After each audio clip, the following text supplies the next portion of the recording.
You know that our theme for this year is transformation, deviation, and mutation, and that's why we have decided to have this must-meet meeting. As you know, this is a meeting that we repeat every year. We call it must-meet meeting because we must meet to talk about a specific subject. This subject is a debate that we usually talk about between us in our, let's say, even parties.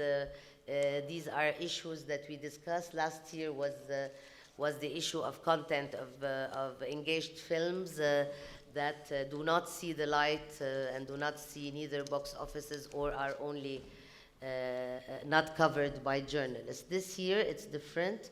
It's going to talk more about independent cinema and engaged cinema and its path or deviation path to take way to streaming platforms.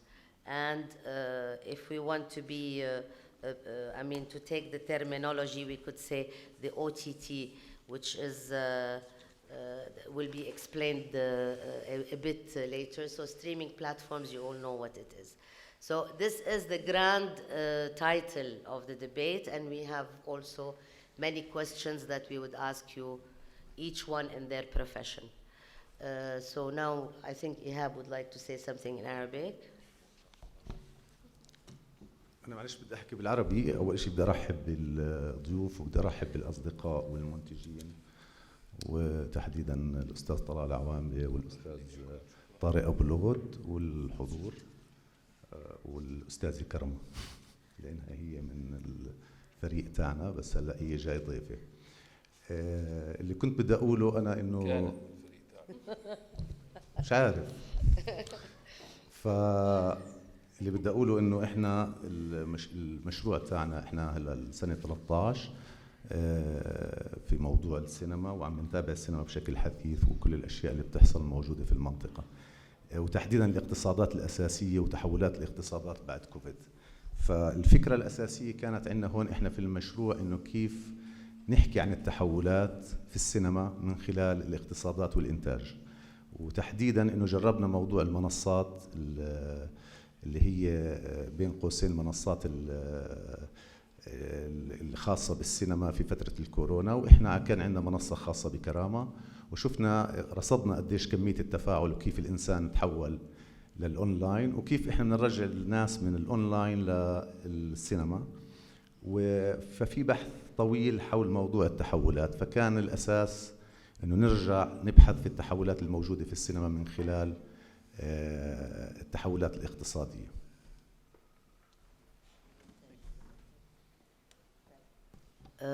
I can suggest that عنا حلين, we can vote for that. For the first question, you can choose because we're too many. It's almost a round table, so either you register who's going to answer that, and through the answer we can know more about your project because you will, the discussion will be through whatever you work on, okay? فممكن أو بتحبوا نبدأ نعرف عن حالنا كل واحد سريعاً بكلمتين أحسن يمكن لأنه ما حدا بيعرف الثاني نهائياً. Can we introduce ourselves first? شو رأيكم؟ We start with Mr. هيثم شماس from Beirut. هيثم شماس. لا ما بدك تقول لنا شو. I know. هيثم شماس from Beirut. I'm the festival director of Karama Beirut Human Rights Film Festival. Thank you. Kjetil Magnussen from Norway. I'm the director of Human International Documentary Film Festival in Oslo, Norway. Hi, my name is Julia Furer. I'm from Switzerland. I'm the film director of Love Will Come Later. Hi, my name is Farah Al-Hashim. I'm an independent filmmaker and I am participating in this festival for the film Beirut Burhan. Thank you. Hi, my name is Ayman Bardawil. I'm from the team of Karama and Anhar. Ashraf Lamar from Tunisia, Anhar members. Hi, I'm Abdel Salam Al-Kla'i. I'm a screenwriter, director, and producer from Morocco. Hi, my name is Margriet Koning. I'm artistic director of Movies That Matter, which is based in the Netherlands, The Hague. Hi, my name is Sausan Kaoud. I'm a filmmaker and from Palestine, and I'm running Palestine Cinema Club. My name is Najwa Kondakji. I'm working program manager of Karama Beirut Human Rights Film Festival. And sorry for my voice.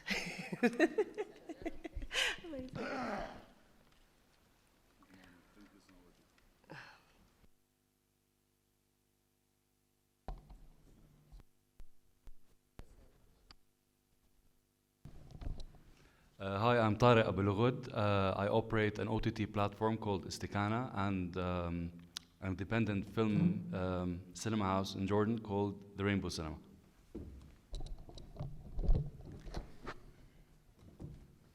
My name is Hala Galal. I'm basically a filmmaker, and I make a part of Anhar, and that's it. شكرا.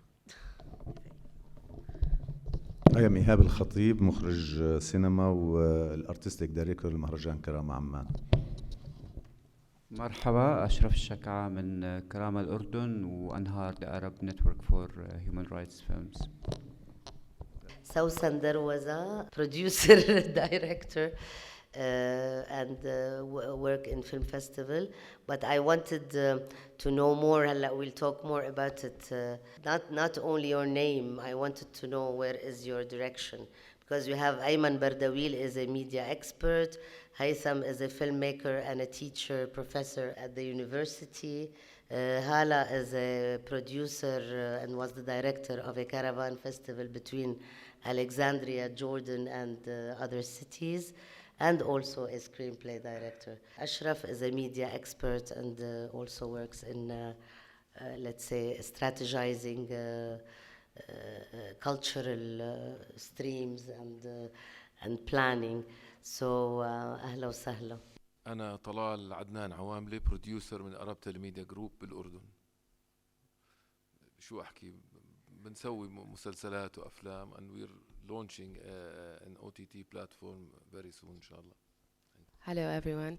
أنا اسمي كارما سويركي and I'm currently working on the launching of the OTT platforms with Arab Telemedia Group and with Talal Awamle. We're pretty excited about the direction this platform is taking, especially with the history of the institution we work in and having multiple hours of entertainment and of Arabic content to see how it can fit in this new ecosystem of platforms and online streaming. Marhaba.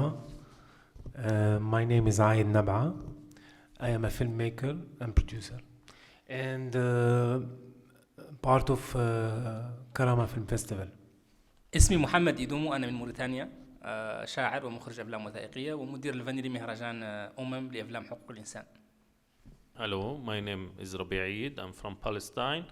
I'm a journalist and a fresher filmmaker. Tonight there is a screening for my film at 7 p.m. So I'm inviting you also. Last May in Palestine, the name of the film. It's a short doc. صباح الخير. محمد القاق, independent artist, visual artist, مغني وممثل. بشتغل هلأ مع كرامة كمان أصدقائي الأعزاء، ومتحمس كتير عشان بكرة لونشينج تبع الجزء الثاني من مشروعي كاسيت اللي هو إنتاج استوديوهات أبو الغد. أنا I switched to Arabic, sorry. محمد القاق, visual artist, singer, actor, and I'm so excited to launch tomorrow my the second phase of my project cassette. Quiva Butterly and Taig from Ireland. We're here with a short film that's also called Taig, which means storyteller in Gaelic. And as well as sometimes making films, I'm a therapist, so I work in trauma, and an educator and a human rights campaigner. So one of the things that, and it's such a pleasure to be here amongst you, But one of the things that we're presently working in Lesbos Island in Greece are projects around self-representation, self-narration of young asylum-seeking and refugee youth, including a lot of young emergent filmmakers from Afghanistan and Sudan. But yeah, it's been such a pleasure to be here, and I just wanted to thank the organizers for just a really beautiful encounter, as well as an opportunity to watch amazing films. So yeah, it's been such a warm, welcoming space. Thank you.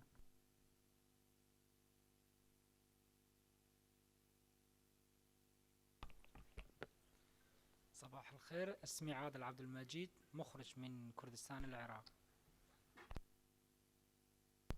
Hi, I'm Tiziana Losky, former managing director of the International Animation Film Festival, Annecy, France, and I'm proud to be a jury member.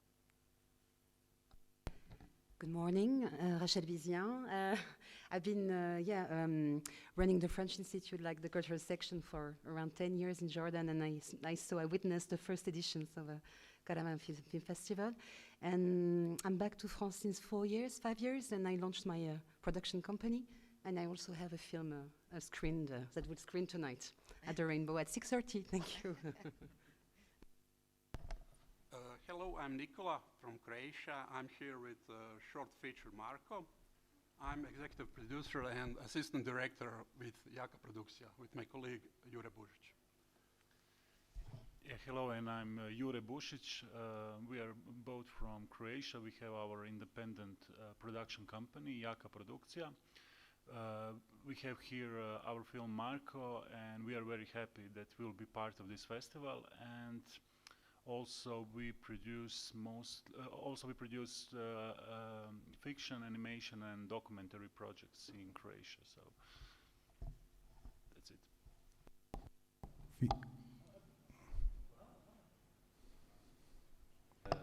مرحبا، أنا سائد عروري، مخرج ومنتج أفلام قصيرة، عضو في مهرجان كرامة صار لي 10 سنوات بالقسم الفني والتقني، وسعيد جدا بمعرفتي بكم اليوم. شكرا. في زينة. Hello, my name is Zena Dakkash. I'm from Lebanon. I'm a documentary filmmaker, and I'm participating with my film here. It's going to be screened tonight and Wednesday and tomorrow in Everybed also. And I'm proud also to be a jury member along with Ketil for the documentary section. Thank you. Great. I'm so happy that we are from all around the world. I just realized how beautiful this group is. We will go to the first question, which is related to the famous pandemic period and what happened after the post-pandemic era. Of course, we have noticed that there were many transformations, many deviations, and most of it that there was a new given where production companies, or let's say studios, and also festivals and choices of content had to change their way or change their strategy, especially in distribution. So today, let's look at how much did these changes in distribution and in production and in, let's say, the high risk that productions was caught with, and how did it affect the whole line. So I could, who can speak more about production are also Talal from Arab Telemedia Group. Whom else, please? So we can start. Talal, you can start, I think, and then we can pick it up. Because we're more into independent cinema, then we will have the argument.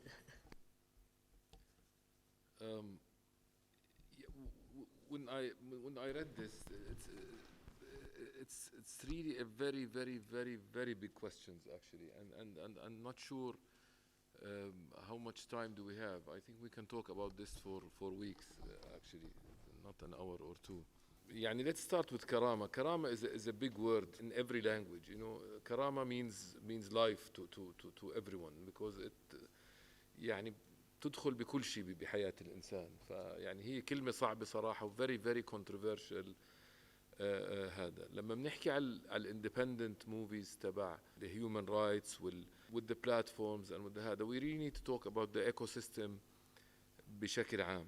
Yes, أنماط المشاهدة viewership trends is changing, but content is content all the time. You know, what's changing is people's habits in having faster pace in life, so they are looking for, I think they're looking for a shorter segments to watch rather than longer segments, and they're also looking for يعني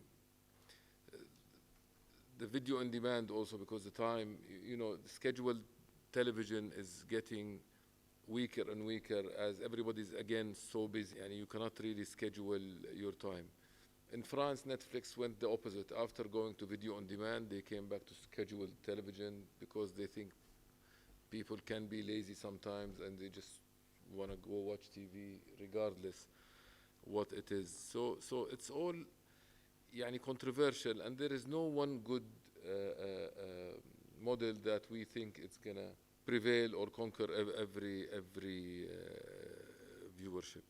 I think content distribution is better than ever today, although monetizing for higher budget productions is becoming more challenging, because as Karma knows, the satellite is يعني dying slowly as a mean of transmission to get your content on a receiver, although it's still there.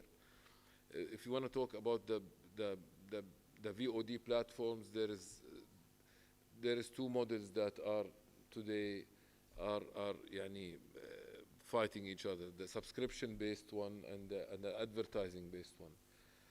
And most of them are going to something called freemium. You know, they will have both in one platform. What is it? Freemium, يعني إنه you can watch free and ad supported or يعني there's too much ads there, you get it free. Without ads, you need to pay a little bit more, or maybe you get more episodes or whatever. So it's really all about exploring more and more ways to monetize the content you make. For independent filmmakers, there is also platforms like YouTube start monetizing through distribution on a free platform that has already the mechanism of sharing the ads and what have you. Will this support your cost if you do this movie? I come from a commercial background. I think every movie should be able to pay for itself eventually, so we can sustain the model and keep making more movies and sending more messages to the world of what we think or what we do. So when I say ecosystem, now all we talked about is the distribution. Now you need to talk about also the funding of your movies. When you go to independent movie making, whether it's a documentary or drama or anything, you need to start doing some crowdfunding, some more stuff to some more means to get more revenue, or not revenue, more يعني financing to do your film, so you can have that. It's all about the balance. Will the platforms take over the movie industry? I'm not sure, because yes, the movie, you see, there is more segregation happening. Bigger movies are still wanted to be watched in movie theaters, where they're having this new experiences, the 4D, 5D, IMAX, whatever. These experiences you cannot get at home.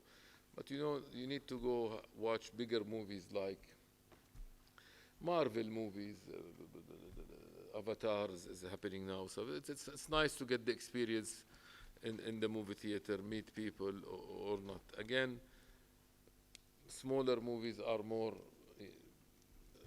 better at home, maybe with on-demand platform, VOD or stuff. Is people gonna still, you know, COVID made this isolation between people, and don't shake hands, don't hug each other, don't. So we thought that, you see, everything's going through, يعني يعني dismantling the social structure of what's happening. Will this sustain, or it will back reverse the idea? It's all, there is no right and wrong in anything, to be honest. And it's just do whatever you want, keep doing movies. Movies with cause are always important. Human beings are the top of the food chain, so basically we kill everything to eat. So we need some human element in things, as we don't leave karama to any other human beings. So Karama is dignity, by the way. That's why we started with karama. It's the meaning of the. But don't tell us all what you have, because you still have 3 questions that we will ask you. No, I think we answered all. no, don't answer them in one go. Don't answer them in one go, because we need to know. I don't know who's going to talk about it, but we have Tariq Abu Lughod, of course. But Tariq has a big conflict in his life now. Tariq is working on video on demand as Tikana platform, but at the same time, he is he has opened Rainbow Cinema Theater again, which is an art cinema. So it's like a big conflict between love and duty. like love and cash, like the old drama. So we have this case here. We have another case for filmmakers who are working on their independent films, but many are making it to the streaming platforms. So we will hear about this later on. We have invited some that are curating, or let's say designing their whole film just to reach the platform. We can start with Tariq. Thank you, Tariq. So I'm going to share some of my experience dabbling with the online world and the offline world, and the challenges in both worlds that have existed forever and will continue to exist. We kept a very close eye. Our background is, as a company, is in radio.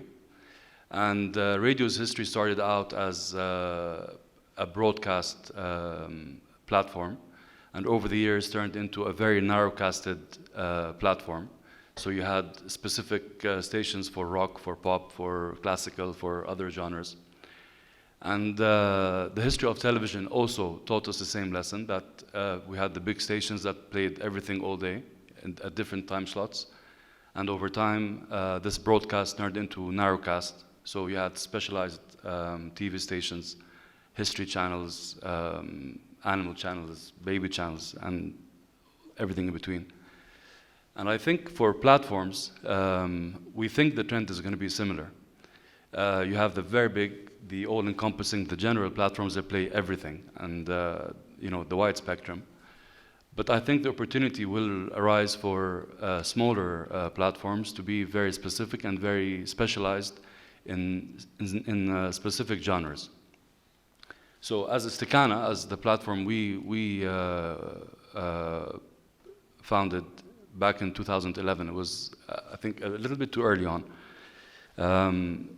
Over the years, we changed the model, we changed the direction of the content, but we decided to go for independent Arabic films. So there's excellent content being produced.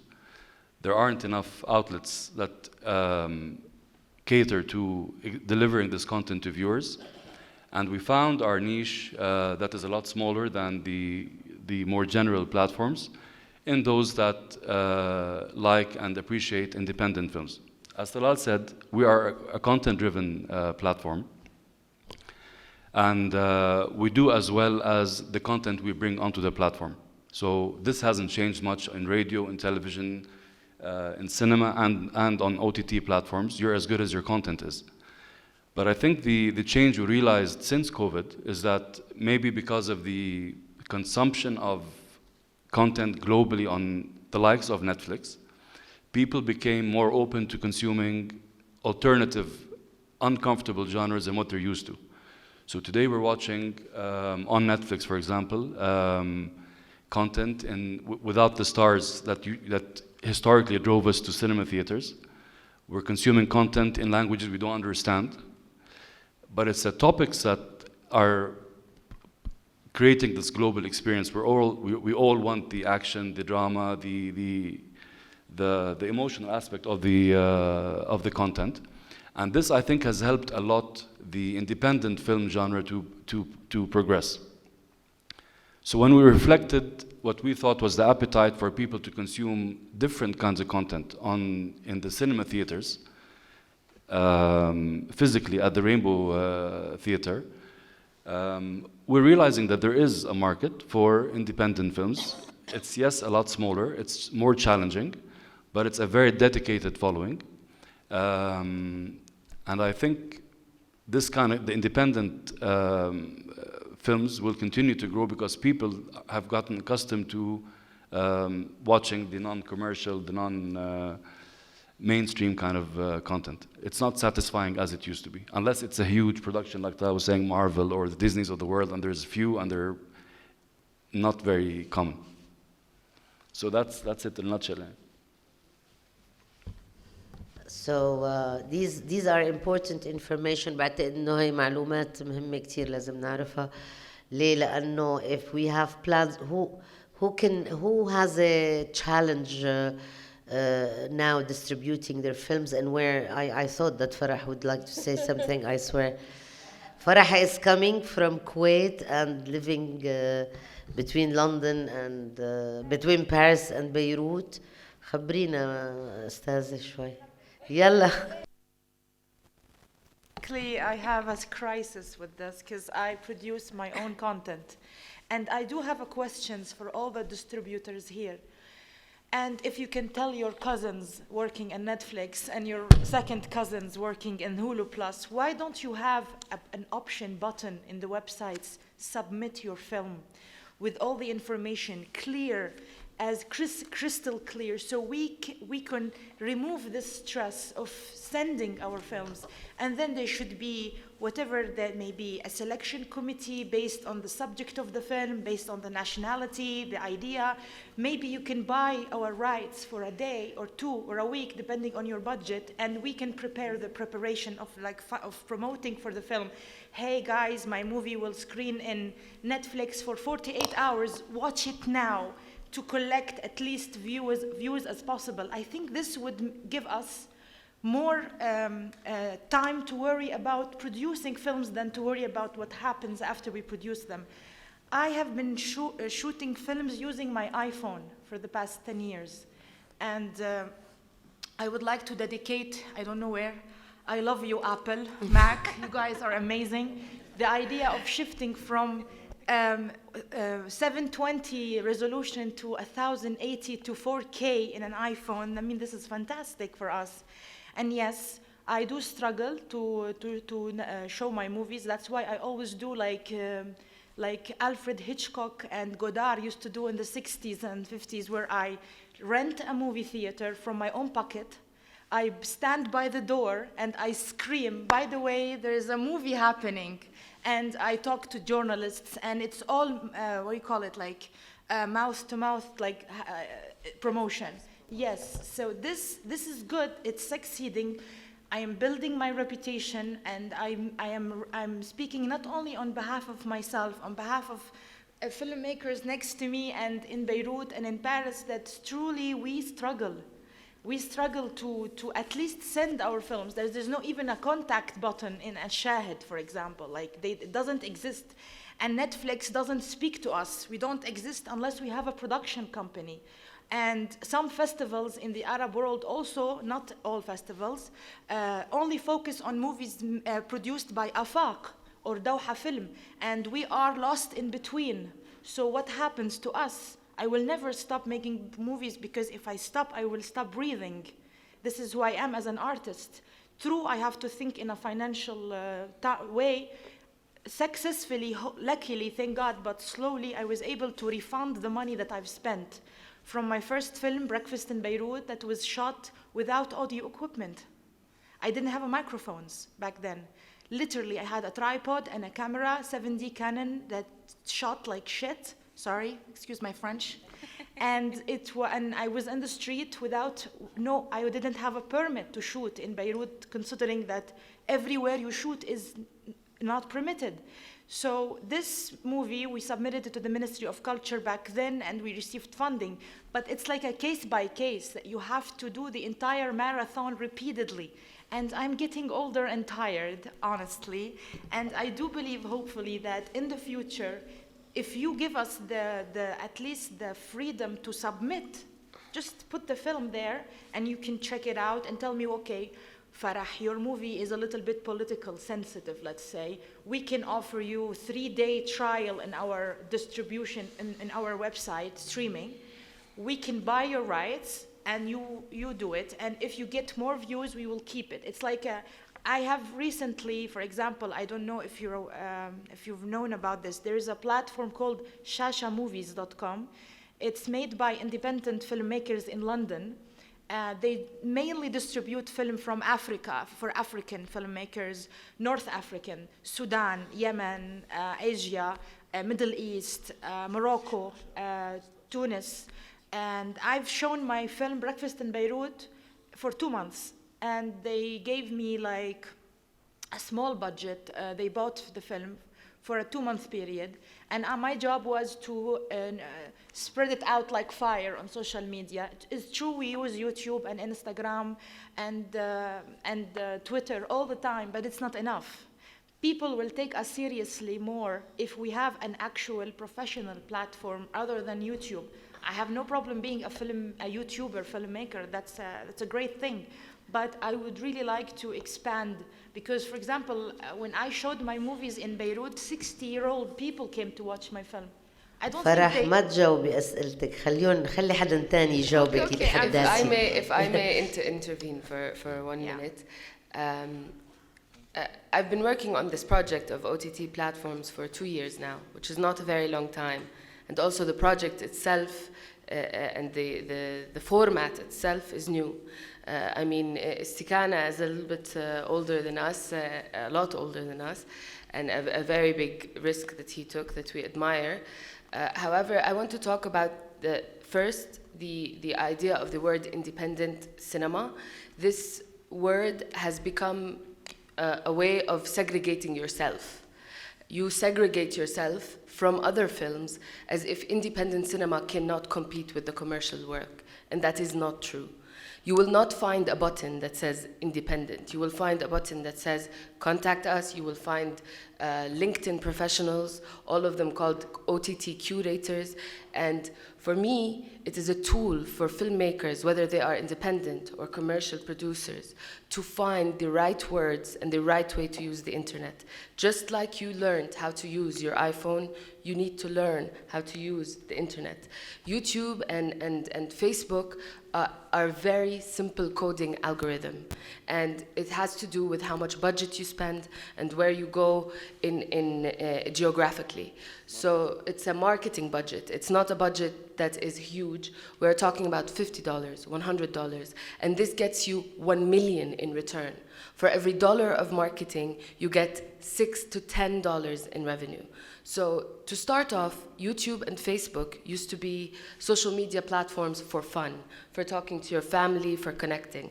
Now, social media platforms are a way for content makers to earn money, to actually monetize, to engage with the masses, and not only with cinema houses. I am not trying to belittle cinema houses. They are an experience of their own, and they have their own niche. Standing at the door of a cinema and suffering with your film is all appreciated and respected by everybody.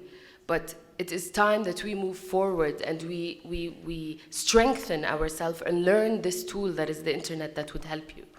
I mean, if you want to access Istikana, or if you want to access Netflix, VooClip, Jawi, Shahid, you need to do your research, and you need to get on LinkedIn and find the right people to talk to. They are not hard to find. They will reply, just for one simple reason. OTT platforms, over-the-top platforms, VOD platforms are no longer an ecosystem only for commercial work. They are an ecosystem of abundance. Every platform in the world competes with the number of hours, with the variety of genres, with independent, with series, with everything. Grab your film and put it everywhere. And don't be afraid that your film is too political or that your film is, it does not matter. If you go to someone with an SVOD platform, like I am right now collecting content, I need 5,000, 6,000, 20,000 hours of content. I need to please every single person that wants to go into my platform. I think the main points are: do not segregate independent cinema from cinema in general. Do not segregate cinema from content. It is still content. Do not see YouTube and Facebook as if they are only marketing platforms, or they are the enemy, or they are silly because people are also posting selfies. But that same person that's posting a selfie is going to be making you money when they watch your content and ads are inserted. So I really, really believe that this new ecosystem is worth exploring. It's worth opening up our minds to moving forward from only having one goal of cinema and fundraising and cinema houses, and getting yourself out there really just depends on, one, marketing. Two is getting on LinkedIn, getting on databases, and finding these people that are in charge of choosing the content. I mean, I've been with Mr. Talal, I've been to 1,000 festivals and workshops. Nobody could guess that I'm the one making the decision. But then they find me on LinkedIn and they send me their films, and I go with a long list to my producer and I say, this, that, I think they're worth being in the platform. It's really not that difficult. Great, I'll send you my films. And I will watch it. طيب ممتاز. كرمة شجعتنا انه there is an important also alternative plans for cinema. ونطلع من فكرة انه نحن بدنا نسميها independent cinema. But I would like to know who's in today in that room, on that theater, who has his film on Netflix? Who reached a film on Netflix? Hala Galal from Egypt, from Simat Production. Please, we need you now to tell us. First, I would like to say that I cannot agree more with Karma. You're right. I mean, of course, I'm older than the net.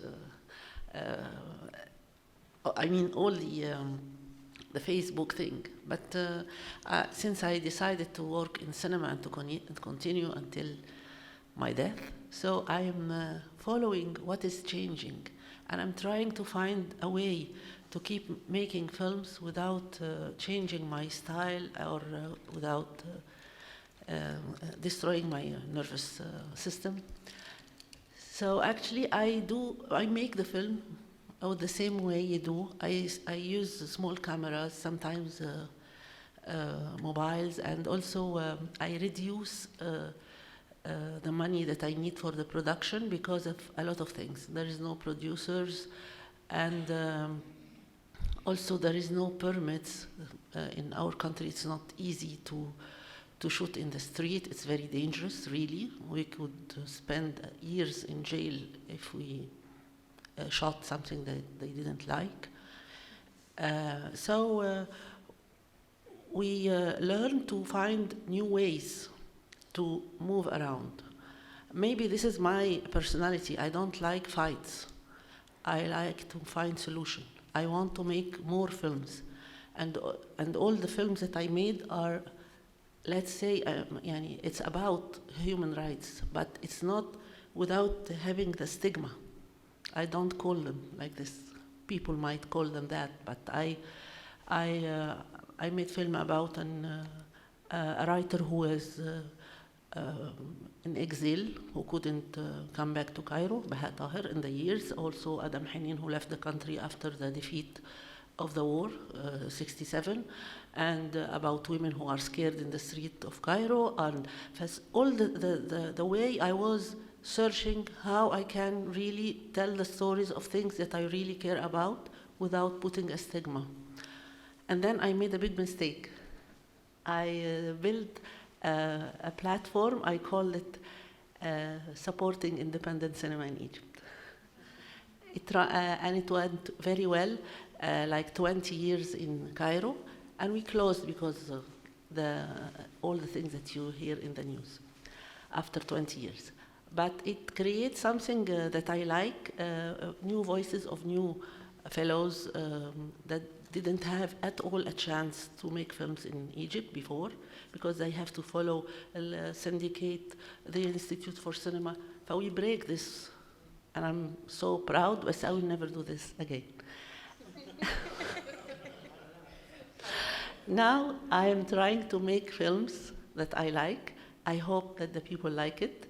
And I worked with people who are thinking like me. That's why I came with my film 2000 and a half to watch with them the copy, working copy. And I try to negotiate all the time. And then when the film was finished, alhamdulillah, unfortunately, fortunately, there is some people like it. It was awarded, it make this tour in the festivals, and even in universities. And when we heard about the Netflix program of women, we find this is a chance. Actually, they approach us, not Netflix, but the distributors of the Egyptian market, let's put it like this. And we were thinking, should we put it or not? Because maybe it's not a good idea to put it there all the time. And this is surprising, but we were thinking. And then we decide, me and the producer, I wasn't involved because I stopped also the production. عشان nervous breakdown يقل.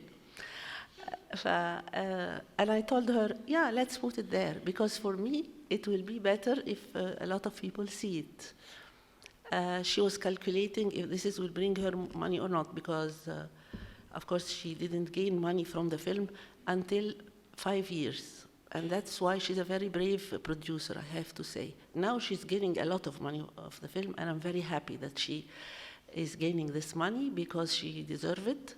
But it was a long way to wait until المهم Netflix of the region took it, and it went like the fire. Everybody watched it suddenly, and then Netflix contact directly the producer, not through the distributors, and start to tell her we need the film more. Even after the program of the women, طبعا احنا another stigma. It was under the umbrella of women making film. الفرخة اتكلمت. ما علينا. They put it more and more. It is until now on Netflix, and it is still making high مشاهدة. And then she decided, the producer, not to put it on the Netflix International, because she thought that she will gain less money. She had a chance if she give it to a distributor for Europe, another for USA, and she was right. But all this story means that there is no plan to follow. There is no one solution to like wasfa. I guess that the films are like the human beings. Every film had his own way to reach the market or the audience.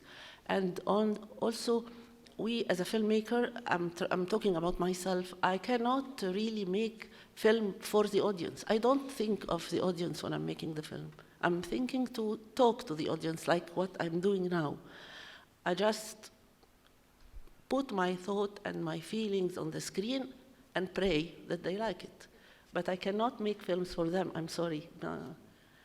At the end of the day, I agree totally with Karma, because the platforms and the internet is a great chance. I'm very old. I lived before the internet. This is a great chance that we have here, and we should not miss it, I guess, I hope, يعني. بس. هلا عم بتقول انه لا ما في وصفة مشان يعني كل فيلم ياخد الباث تبعه انه there is no recipe. But the whole idea is to find the recipe. يعني نحن عنا فيلم that is tackling a subject that we love, and maybe it's not very commercial, but could be with a very small twist. It could be viral. It could go commercial, and it could save. يعني let's say إنه sometimes maybe we need to do the reversed propaganda. يعني نحن we say إنه commercial films are taking over, but we are watching them. يعني I'm watching something on Shahid that is unwatchable, guys. يعني I said no, Sausan, you should be ashamed of yourself to watch this thing. Then I thought it seems that the whole let's say notion of melodrama, which we thought that it's decadent and we shouldn't, I mean, we shouldn't say, we shouldn't tell anyone that we still there. No, I mean, you feel when there is something simpler, or let's say it has a easier to watch, but at the same time is very important in content sometimes. So I think this is a good debate to talk about. But I wanted to ask Marje from Movies That Matter, how many films did you screen in Movies That Matter that were already on a platform, Netflix or others? Maybe one.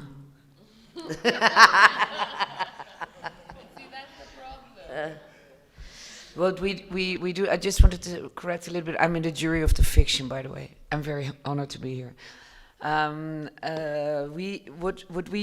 What we say when we select films in the Netherlands, and it's all from all over the world, if it's on Netflix or on one of the other platforms, for us it's fine.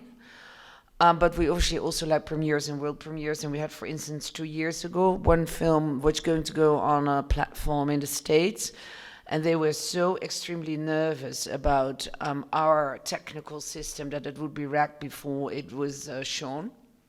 So that was a difficult one. And I'd like to bring up, can I bring up something else in this? So we tend to give a clear answer to you. It is very, very seldom that a film is offered to us, submitted to us, when it is already at the platform, because most of the time, especially when it's in the Netherlands, when the platform it's in the platform, it's out the festival. I think that's not a rocket science. If you're on Netflix, there's no way you can have your film in a festival. And I would encourage the platforms on two levels. I hear you very clearly. I'm like you. I was before internet. The first time I was at an airport and somebody was on a phone with a big box, this is the most impolite person on earth. Now we're all on our phones. So that's where we're coming from. Like, I'm from the Steenbeck 16 mil as a filmmaker, so it's a different, in my background, so it's a totally different world. So I think we're still in this world where we think, and maybe we're really old-fashioned, that it's also very important that we meet. And what my problem with platforms is twice. I love it because you can watch the whole shebang, but like here, like that we talk about film, that I find it very hard that platforms like Netflix and so on immediately cut out any meeting anymore, that you don't know who's watching your film. The films we're talking about here, and it's a really strong program, I think, and what we're doing is talking about the subject of the, we launched 2 years ago a pitching forum, not on pitch your film, but pitch your impact plan. So what are you going to do after you worked extremely hard on your film? And I want to challenge you from the platforms as well there's a huge debate in the Netherlands going on, as it is in the UK, on the BBC, for instance, extremely angry, really angry with Netflix, because they say, good old Nick Fraser said, they're hoovering again. So what they meaning saying, public broadcasters, for instance, are very good partners to bringing up very strong independent, journalistic independent films. That's part of the reason they're there. And they're further down the line, and then Netflix seems to take over. It's just how much? 300,000, we put on 500,000. 1 million, we put on 1.5 million, and hoover up the films. And then to bring up, like, this is a crowd of people who are all pretty experienced, but to bring up the new generation, independent, strong filmmakers, they need a sort of kind of support. They can't only do it with crowdfunding. That's utopia. And not the sort of films we are interested in. The films where I've been a commissioning editor to, like 5 Broken Cameras, Writing with Fire, The Mole Ancient, all that kind of films would have never ever got to the Oscars on crowdfunding. And they need independent public broadcasting as funds. And we're challenging in the Netherlands and in other West European countries, I don't know how it's here, that also Netflix takes the responsibility in helping to build up new generation of filmmakers. And that's something I'm extremely worried about. Because I know what you're saying, but it's all, I mean, I've seen the presentations of Netflix in many places, and in the end of the day, it's about algorithms, and we know it. It's a certain type of filmmaking, and the dramaturgy is a certain time, and that's it. So I'm worried about the creative, independent, critical filmmakers. Point. I guess that we should not search for a recipe, to be honest, for making film and to reduce the production fee. And also we should not, of course I agree, we should not support the idea of Netflix to have another recipe for the good film, because this yeah, I know, it kills the creation. But what I was saying, that I didn't produce the film for them. I did the film independently. I'm going to interrupt you, but that's fantastic. But you're strong and you're really, really good. And then they buy. But I think most of the independent funds and public broadcasters are helping younger filmmakers to find their own creative voice, which is not linked to an algorithm, and they seem to have much harder times. When you sell it off after you did the festival run, everything, fantastic, you earn money, yes, great. But I mean also at the front. Yeah, but this exists all the time, like Sitfield when he introduced his recipe to the screenwriting to reach the audience. I mean, the commercial market put this stress on us all the time. So we should not worry about this, because we will not kill the منصات Netflix, and they will not disappear. We have to find a way to earn money and to be really free, because if we start this fight, we will definitely lose. This is the same fight what happened when the television appeared and they said they will kill the cinema and the theater are disappearing. And it's not, I mean, time goes on and the change will happen. But I think it's a responsibility of us and an awareness of us that we discuss it anyway. Yes, of course. To keep these independent voices. I mean, I find it really important. Yeah, that's why we're here today, by the way. So, yeah, I know, of course. So maybe, I mean, we need to hear more opinion or more controversies on that, because after we finish all this, we are going to what we have recorded. We want to put it in a small opinion paper. Okay, so we talk about it more. Today we invited also 3 filmmakers who were creating content for Netflix in particular. Did their content, this is what we were discussing last, did their content was, this content was designed in order to fit into such a... يعني, I have a general, I like to always go to general talks, because there is no golden rule or golden formula that we can talk about. Let's talk about 2 things. بالذات للأخت فرح. I think it's never been a better time for independent filmmakers to do movies, as there is plenty of platforms that has the mechanism ready that you can monetize your content through a very minimal cost of marketing, let's say. عندنا Facebook, عندنا Daily Motion, عندنا they're saying Snapchat now حتى TikTok will start يعني monetizing in a way or another. And there is plenty of them, and we are happy to share the research and the way with Karma.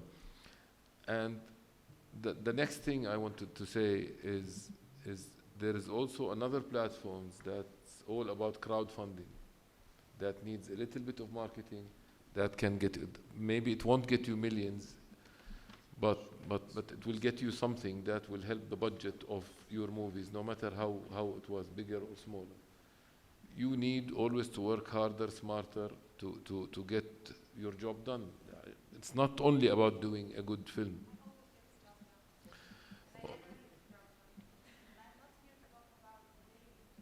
Yes. Okay. بس خليني أخلص. Let's define an independent. To my knowledge and my understanding, independent means it's independent from the big 5 studios in the United States. That's what they call independence. There is independent movies that cost millions, by the way, but it's sold in independent ways. فبلاش نستعمل term independent إنه في ناس عم بس بتجرب. لا، في شغلات كتير professional بس هي independent. I totally agree. With very high budgets. The last thing I would like to say is dealing with bigger institutions like Shahid and Netflix is a very, very, very, very complicated process that even, unlike we think, even bigger production companies are finding it very hard to deal with. Yeah, with Netflix and with Shahid and all of them. You never understand the editorial policy properly because it keeps changing with changing people. It's a listed companies. It's all about the stock market and how many subscribers they have and how is the stock price going up and down and stuff. You feel sometimes they are a bit of amateurs trying to do a real job because they are originally the heart of the company, especially Netflix, is a tech company. You know, it's not a content company. It's not a producers-driven companies. Unlike the big studios in the United States, let's say, they are like Disney is all about the Marvel is all about the characters, the هذا. There is 2 ways of dealing with these companies or with these big platforms. I'll just give you some insight and then I'll give you my advice. There is actually 3 ways. It's either you submit whatever idea you have or a project and then they become the producers, then they take over everything, then you become a producer that's being told what to do in every step of the way, then you use the essence of what you want to do. That's when they want to fund the making of the show. So I personally find that as a production company or independent or anything, I find this kills the creative process, especially when we want to produce in our language, in Arabic. Then we write the scripts in Arabic, then you translate it to English, then some producer back there looks at it, and then he gives you notes, and then you translate the notes again into your language, and then we write in Arabic, and then we change it because it's going to be produced in Arabic at the end of the day. So I don't think it's a good process. And I think they're trying to find their way يعني, harder and harder. I don't think they made big shows from the region, from our region. I mean, yes, we've heard of some shows that they made, but you don't have to forget the marketing power they have already in multiple regions. So everything they make just goes viral because the subscriber base they have is really good. But their shows, trust me, is not HBO shows and it's not real content. What for you is the difference between HBO and Netflix on that? I'm pretty curious what you think. What's your take on that? HBO shows are better made actually. The better writer rooms, better producers on board, better stories, strange, unique. They don't imitate anything. They really surprise you with the next big show. Netflix is all about, oh, this show made 1,000 hits, 1 million hits. Oh, let's do the same to get more hits on the same. And what's also to me I don't know others here as well, been to many pitching forums all around the world, and I moderate a lot like at IDVA, but to get somebody from Netflix at the table to give any comment on a film is really, really hard. Whereas, I don't know, I know, you know Hanka from HBO Europe, or so they invest in films, they're at the table, they show their views or they share are filmmakers, their and you know, filmmaking is all about imagination and looking for the next surprise for your audience. These guys, they look backwards on the data that came from the last shows they showed. They look at the back. They don't look for the future. They don't look for how can I surprise my audience the next time. The third way of dealing with them, or the second way of dealing with them, you produce your own show, they like it, they pick it up as they buy the whole rights, and they forbid you to show it anywhere else, so they own the rights. The third way is just go to their just distribute it to them to show it for some time. We personally tried to, as a company, tried to work with them definitely many times. It's a very hard process actually. You need to do more PR than what you have in the movie, and they keep talking about talking about events distribution. يعني they create event like they say أسبوع الفيلم الفلسطيني. Then they start looking for Palestinian movies, regardless of the movie is good, and because they're creating this event to get more subscribers on that. You know, they create the marketing event. They want you to think on their behalf on the event you want to do. يعني عرفتي مشان تطلعوا مع بعض فيها. It's very hectic, and it's all هذا. I advise you to distribute your movies in two ways. One, you distribute yourself through social media platforms that started monetizing properly. Two, find a distribution company, sign it with them, and just leave this behind you, because it's going to consume all your time, and it won't give you any space to make anything. It's easier to work with Istikana. You can find Tariq, you can send him your show, he'll show it, but maybe he'll not pay, maybe he'll pay. Tariq is slick, nice, very, handsome.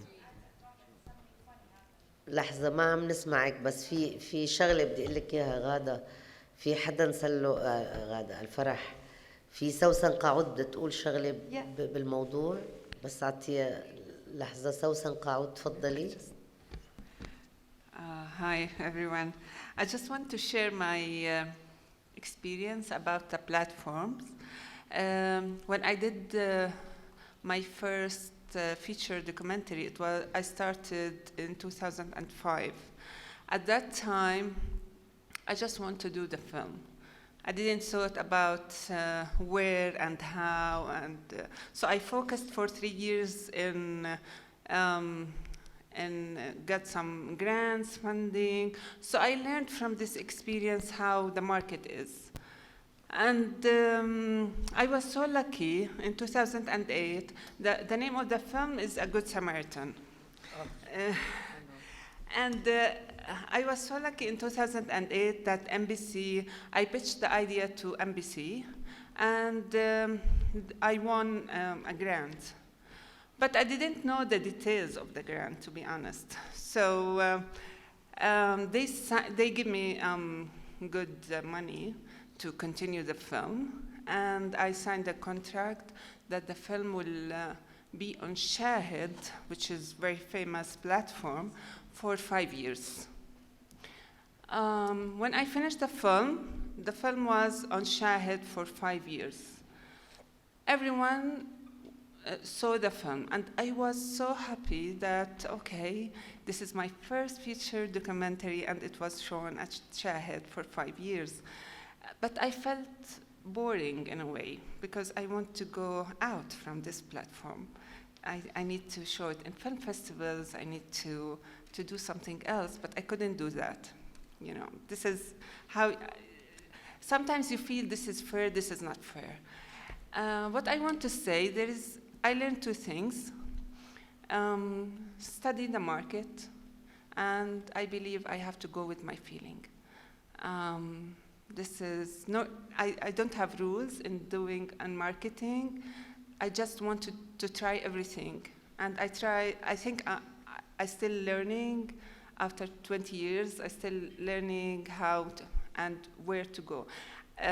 So I tried television, the platform of televisions as well. I tried film festivals. I tried to do independent film for my own. I didn't find the market as well, so I stuck. So sometimes I lose, sometimes I win.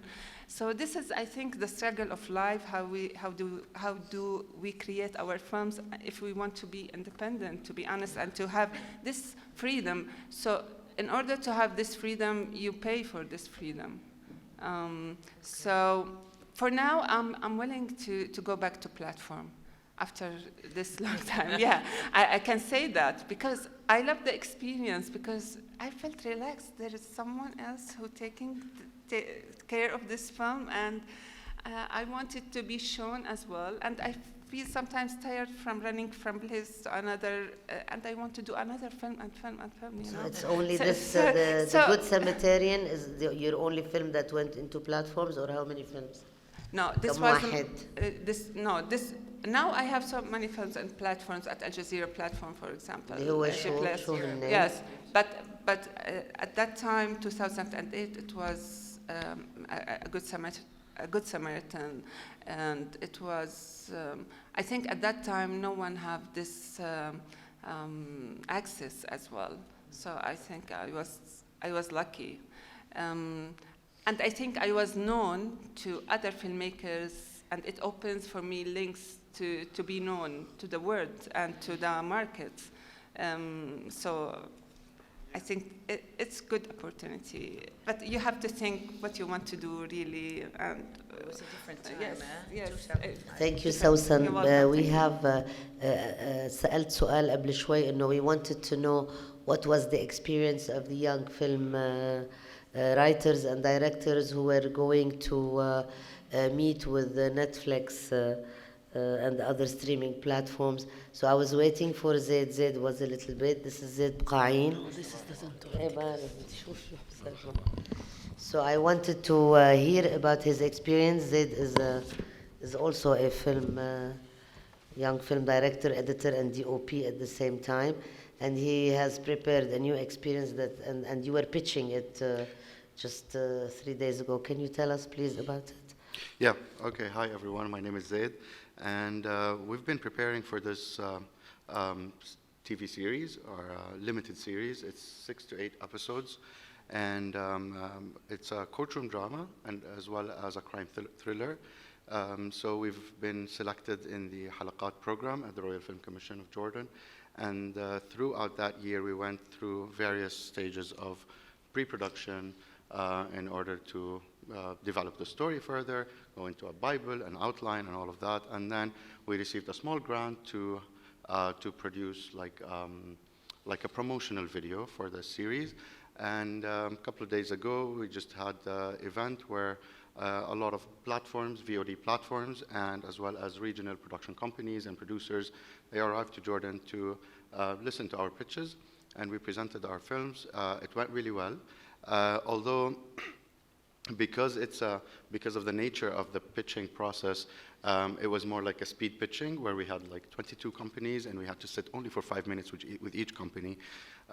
So you get to see a slice of the landscape in the media landscape in Jordan, where in the region, where a lot of companies are looking for the younger generation, especially the VOD platforms. Their main target audience is between 12 years old and 24, and that's pretty much where Netflix, OSN, and other trendy platforms. So they're mainly concerned, or they would be interested in comedy, slapstick, and high school drama. And we've seen past experiences that made really well on these platforms. And also, other production companies were really interested in more subjects and stories that could talk to an older crowd, I would say 25 plus. And these are the stories that could touch more social issues, sometimes mythology that is related to our everyday life. and how rooted history is. My story is a courtroom where a girl was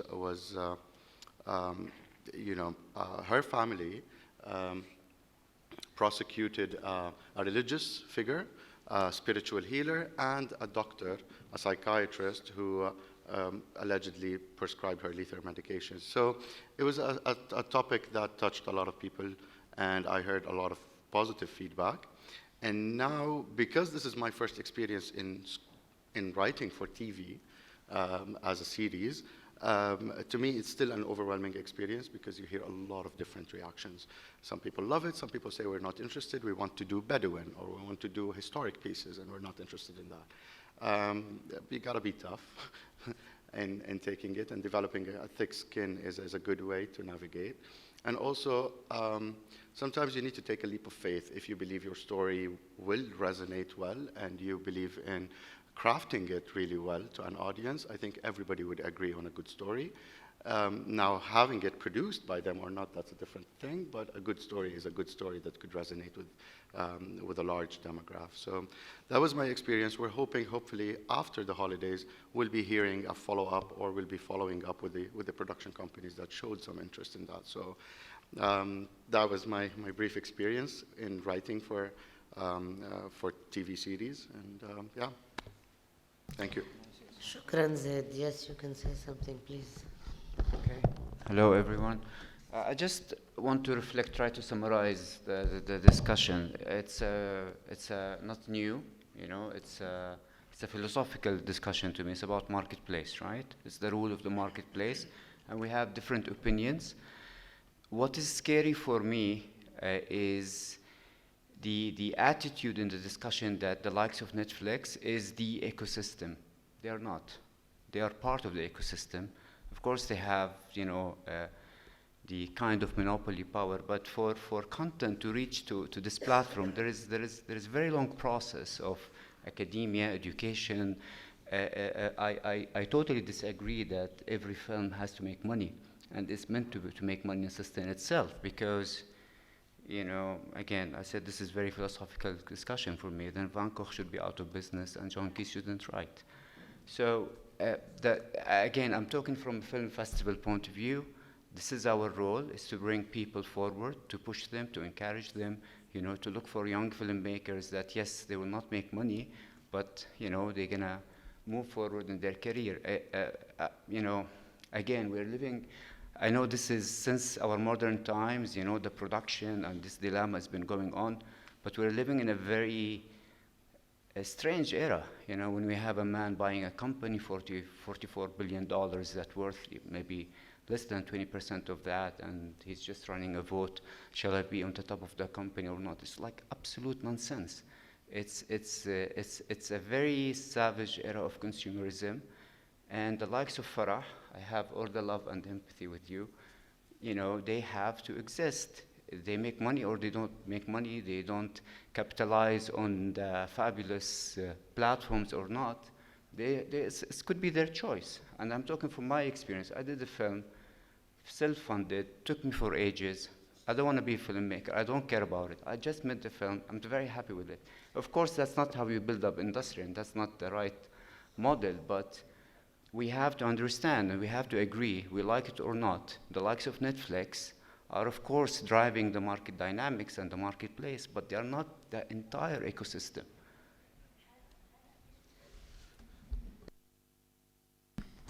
Talking about strange era, I want to elaborate also more on what Ashraf said, is the pressure of the social media era, where you find yourself as an artist or producer or director, that you have to have followers, you have to star on social media. And I have a lot of incidents that happened to me personally. I was approached, for example, by a producer. I'm not going to mention names. So like about an artist, Muhammad, this artist loved your work, loved your work, and he wants to elaborate with you. And then suddenly this artist found that I don't have a lot of followers. I have less than 100K followers. So he decided to cancel his project. He decided to cancel his project with me. The aim of this must-meet meeting today is that we will, what we are saying is being documented. So what we will do is we'll rewrite every word every person said, the argument, the debate, and we will put them in a more structured way so we can use them again, or we can maybe create a, let's say, a group or a small committee where we can continue or take this debate or these assessment further. Now we know that we have also access to some VODs also that we can discuss. We know that there is a way to push the filmmakers, independent projects, and maybe projects that have a format that can suit these platforms, because you can create also not only a film, you can create a product that can suit what these VODs are looking for, and at the same time keep the integrity of the work. Why not? I mean, we don't want to be excluded of a trend or a movement, or because we are all used to create our own movements in the midst of storms sometimes, and in the midst of revolutions, and in the midst of changes. So we don't want to be excluded. There are some voices that we didn't hear today. Okay. We will continue with Muhammad Qaq, who is a versatile artist, and at the same time, he looks like he's very hippie, but he's very pragmatic and very, very organized. So, and at the same time, he's very good at packaging, branding, and he is now in charge of the parallel venue where we are screening for Karama Human Rights Film Festival, which is the Rainbow Theatre at Jabal Amman in the first circle, with Mr. Tariq Abu Lughd. Tariq has given us this not virtual platform, this actual platform. It's an art cinema that was, it is one of the first art cinemas actually in Amman. So this is another, I mean, diversification that we decided to do in Karama this year. I hope that this experience will enhance also not only the audience, but also the visibility and projects to come.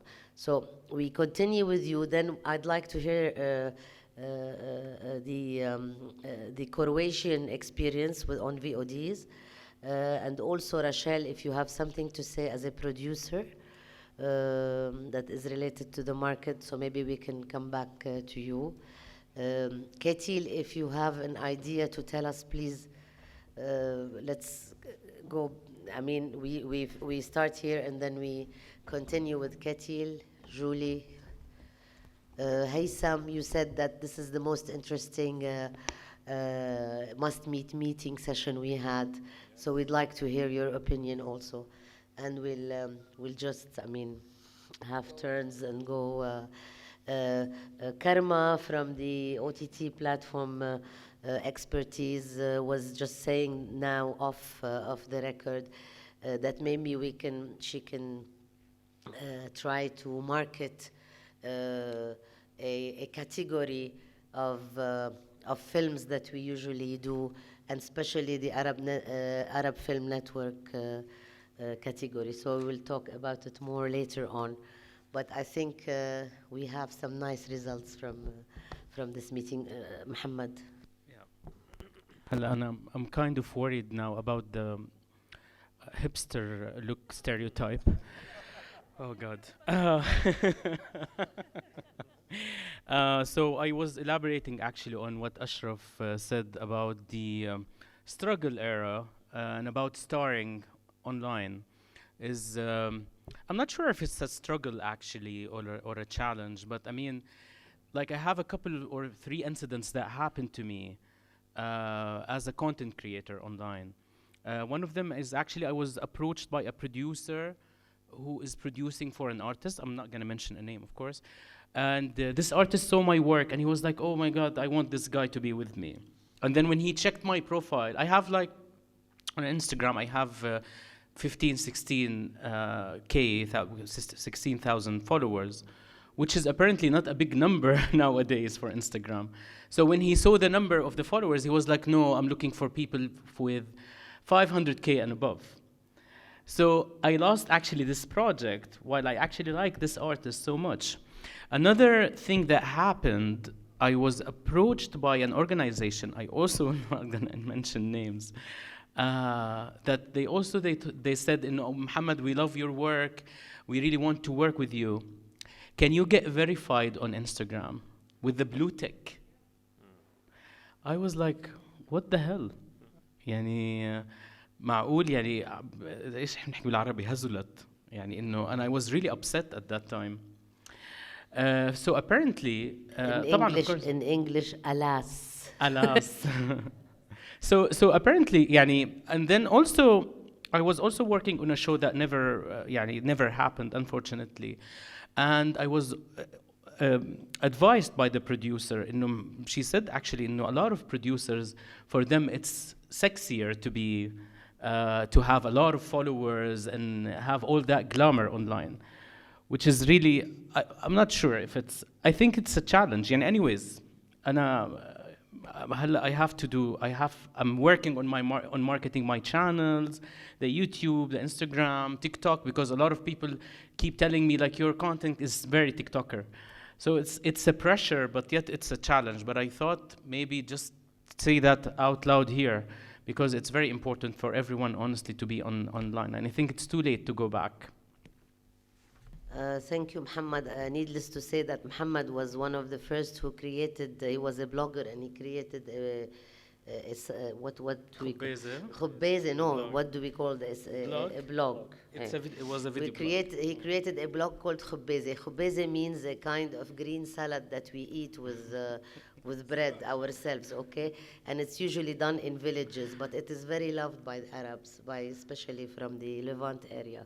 So he was adored by everybody, the guy with Khubbeze, the guy with Khubbeze. Then all of a sudden he came and he said, I'm going to close this Khubbeze blog, and no need to work a lot on your websites. He started, advising us how it's going to change and how the blog is not very prominent anymore, and how we're going to also not put all our hopes on Facebook, because it will disappear slowly, and we will go to Instagram, and now we're going to TikTok. So the problem is that content will be reduced to 3-4 words. Yani I don't think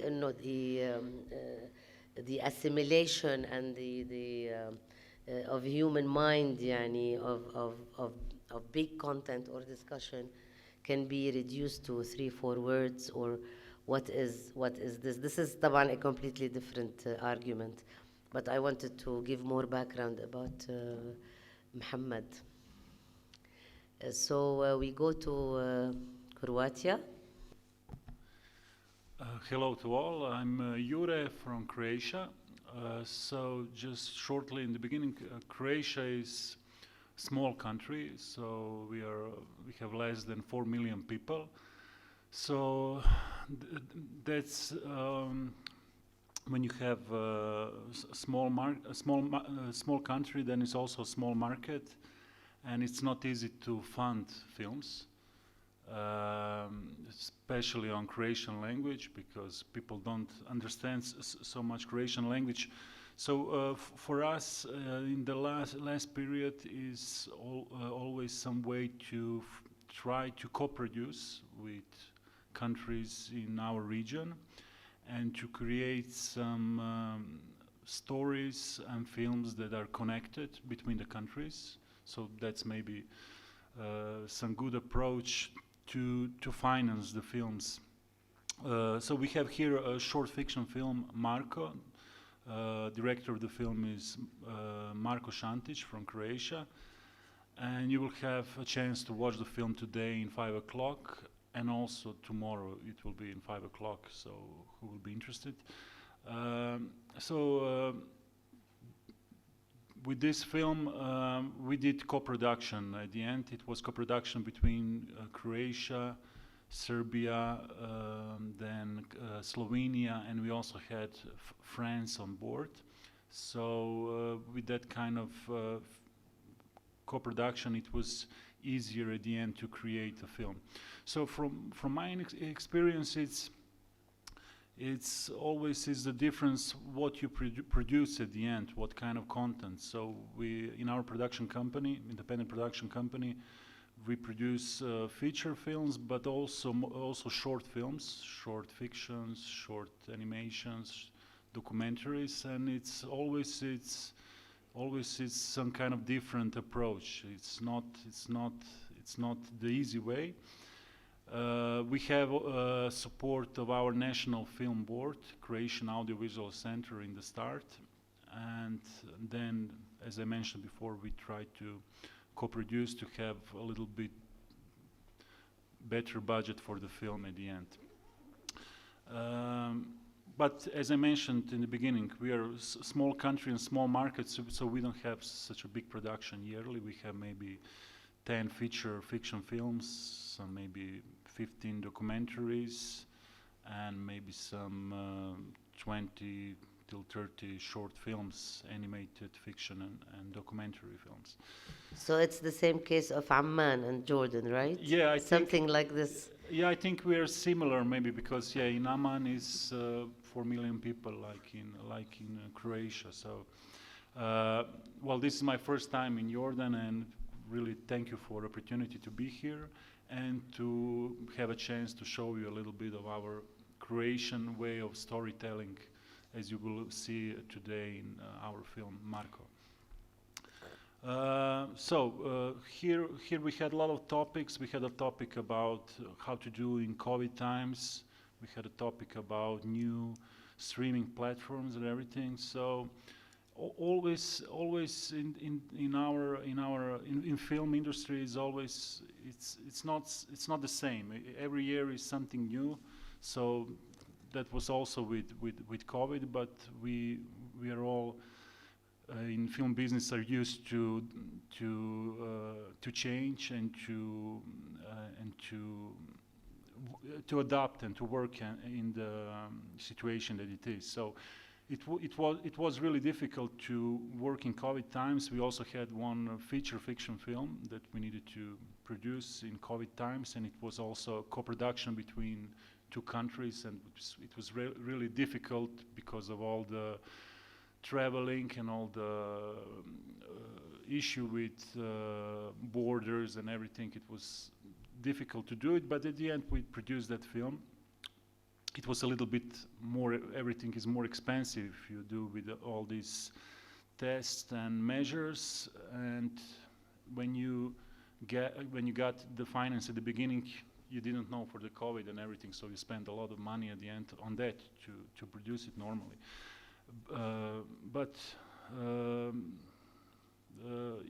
from our point of view, from our company, we in that period focused also a lot of animation, and I think it was easier maybe to do animated projects in that period because it was less people and animators were in our studios, and it was a little bit easier to work. But okay, now everything is behind us, and it's great that we can normally again be like this, and that we can be all lively on festivals and meet and talk, and I think that's a great thing now.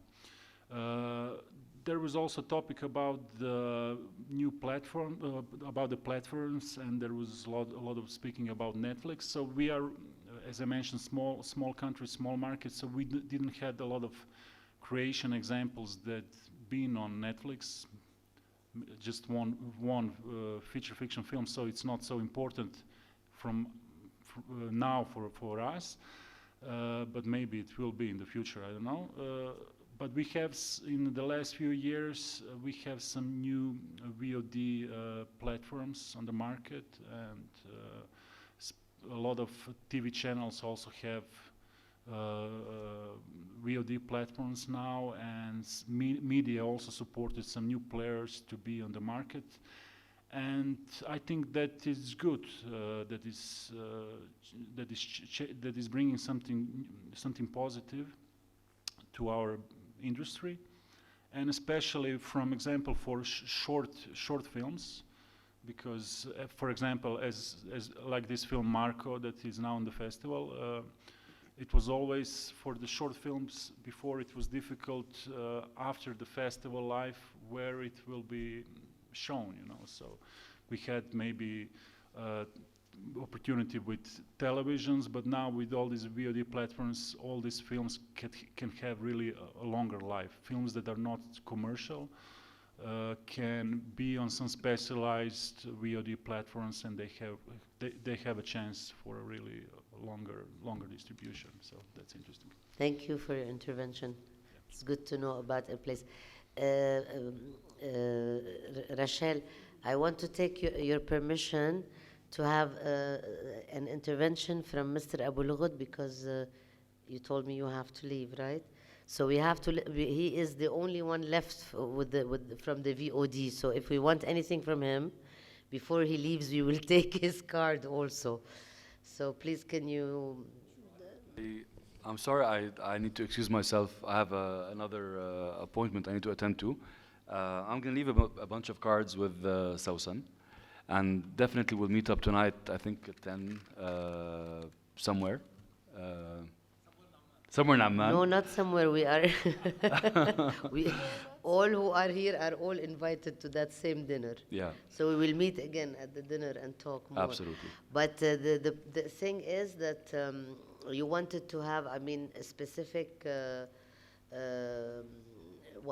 suggestion for you as a VOD also. Yeah. Okay.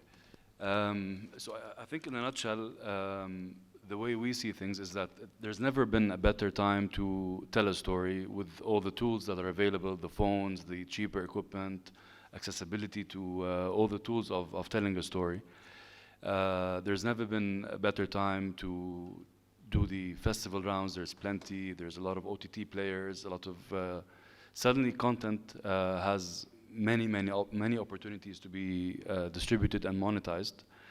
And the world has really shrunk, I think. I hate to continue to say Netflix, but Netflix has helped break a lot of barriers and languages that were not possible before. And I look forward to seeing a lot of the films tonight and at the Rainbow Theatre and tonight in dinner. Thank you. Thank you, Tarek. So we feel that each experience of viewing, whether it's the collective experience in the theater itself, it will. I don't think it will disappear, or let's say. ايش يعني ينقرض يعني ما بعتقد رح no, it will not get extinct يعني. So each like we were discussing also yesterday. But after we hear Rachel, maybe we can talk more about these two experiences, and then we want to talk also about distribution, which is very important. Distribution and monopolizing distribution to festivals and to cinema houses. Okay, thank you.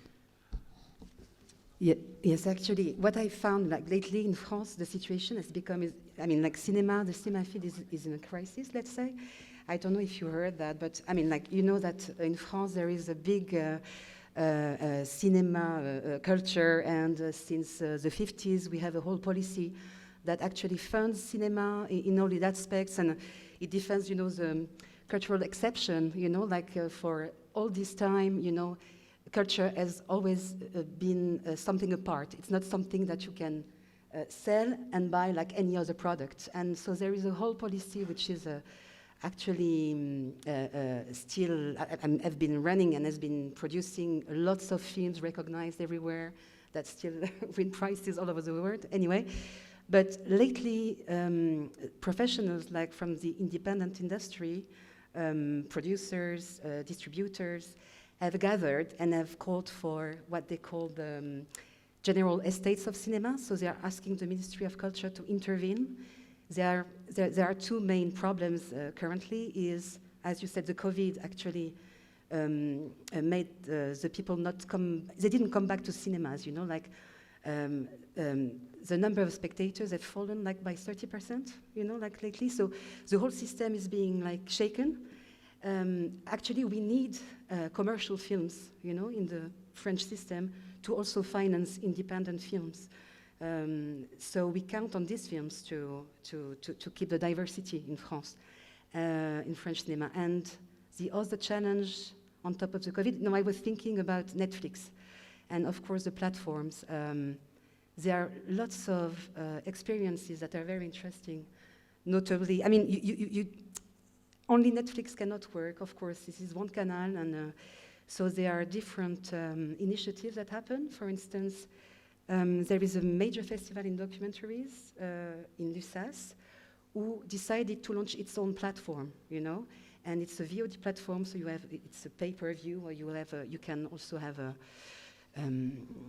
different ways to subscribe, but it focuses on documentaries, independent documentaries.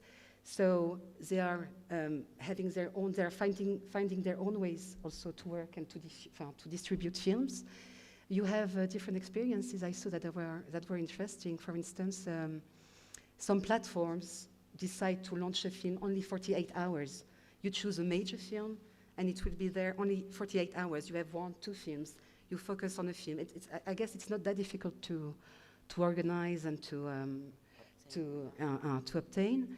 But I believe it's very important, yes, to think of a platform that, I don't know, you know, like really that matters. I don't know if you have any platform or any project on that. Yeah, it's also how to position it and what is the selling point that you are going to offer. And even if it's, right? Yeah. Yeah, but it's also like in the COVID time in the Netherlands, I don't know how it was for others, for the film festivals, we together with the Film Fund, we created a platform to show films online. But now everybody's going back to the, let's say, normal life. And we decided not to, like last year, we had like, I think 15 films online, but we sold 600-700 tickets, which is really, really low. And I know this year from ITVA, I think they had every day a film, and we talk about ITVA, you know, it's like big.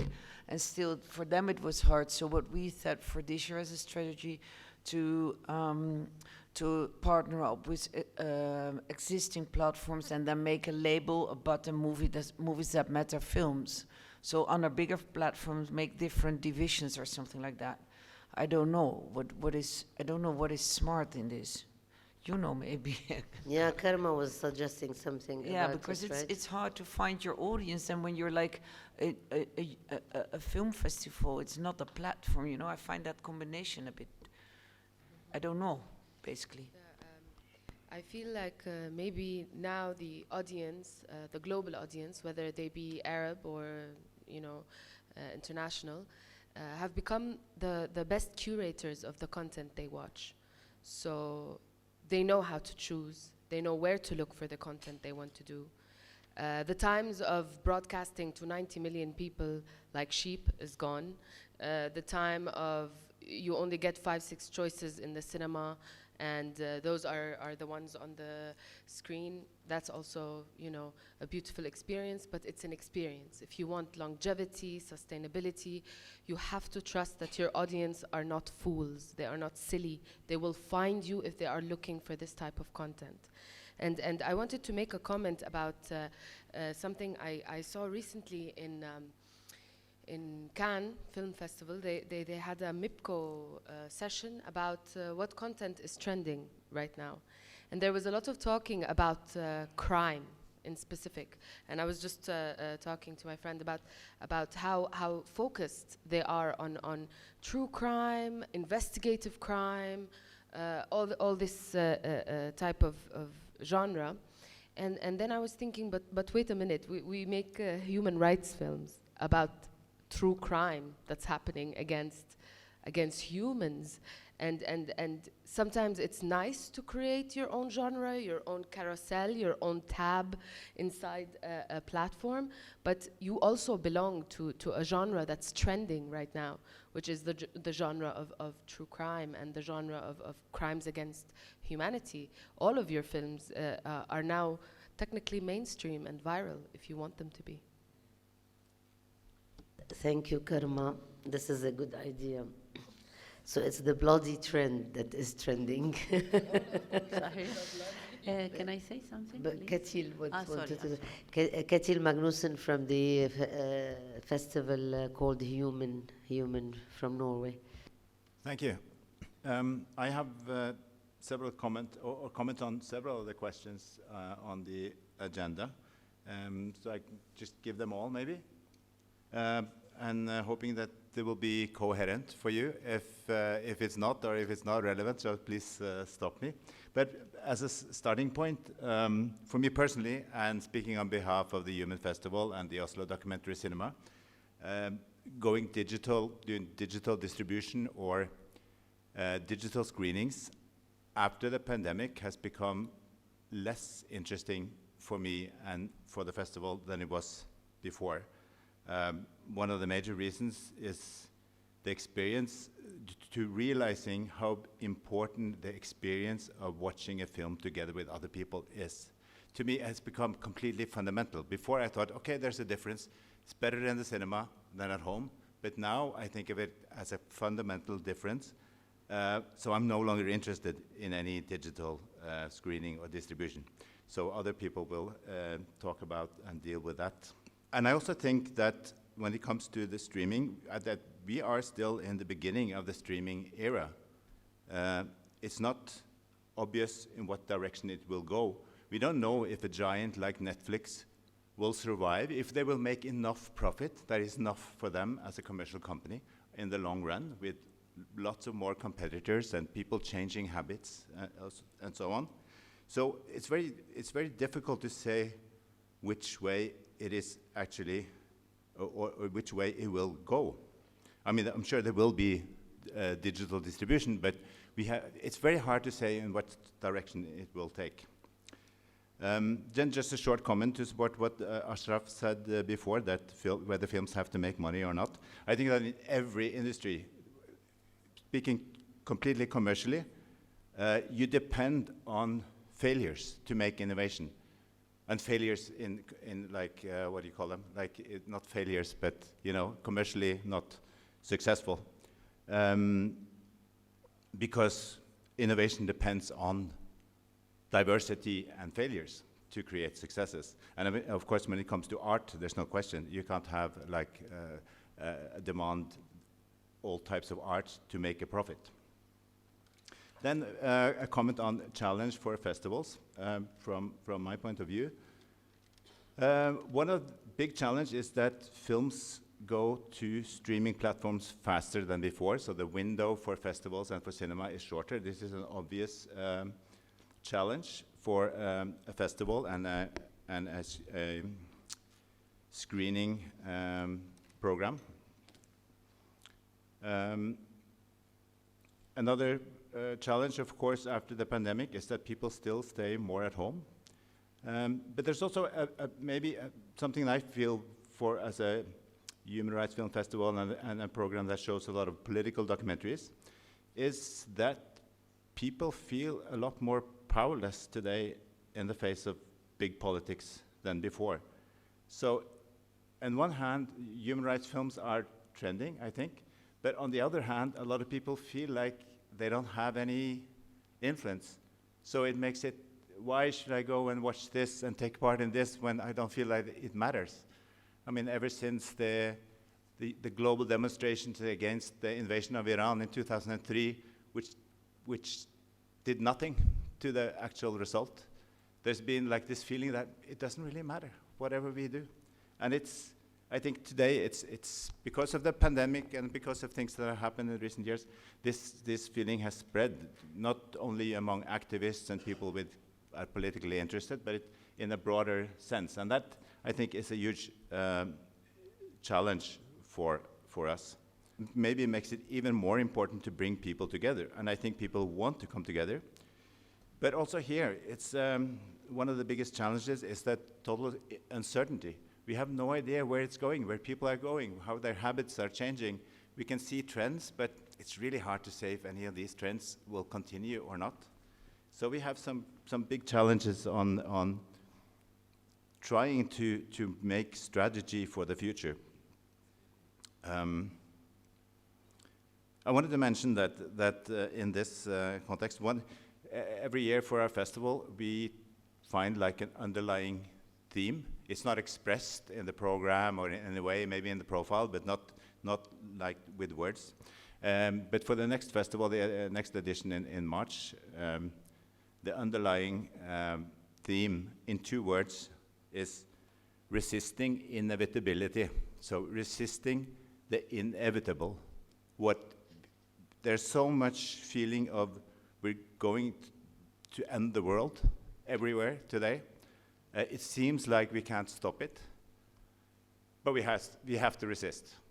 And when it comes to the role of festivals, I think festivals now, at least from where I stand in Norway, in Oslo, festivals are more important than ever to create diversity and quality, and that what is available to a general audience of film. And the trend of cinemas going bust, bankrupt, streaming taking over, it feels like something inevitable, but of course we have to resist. Thanks.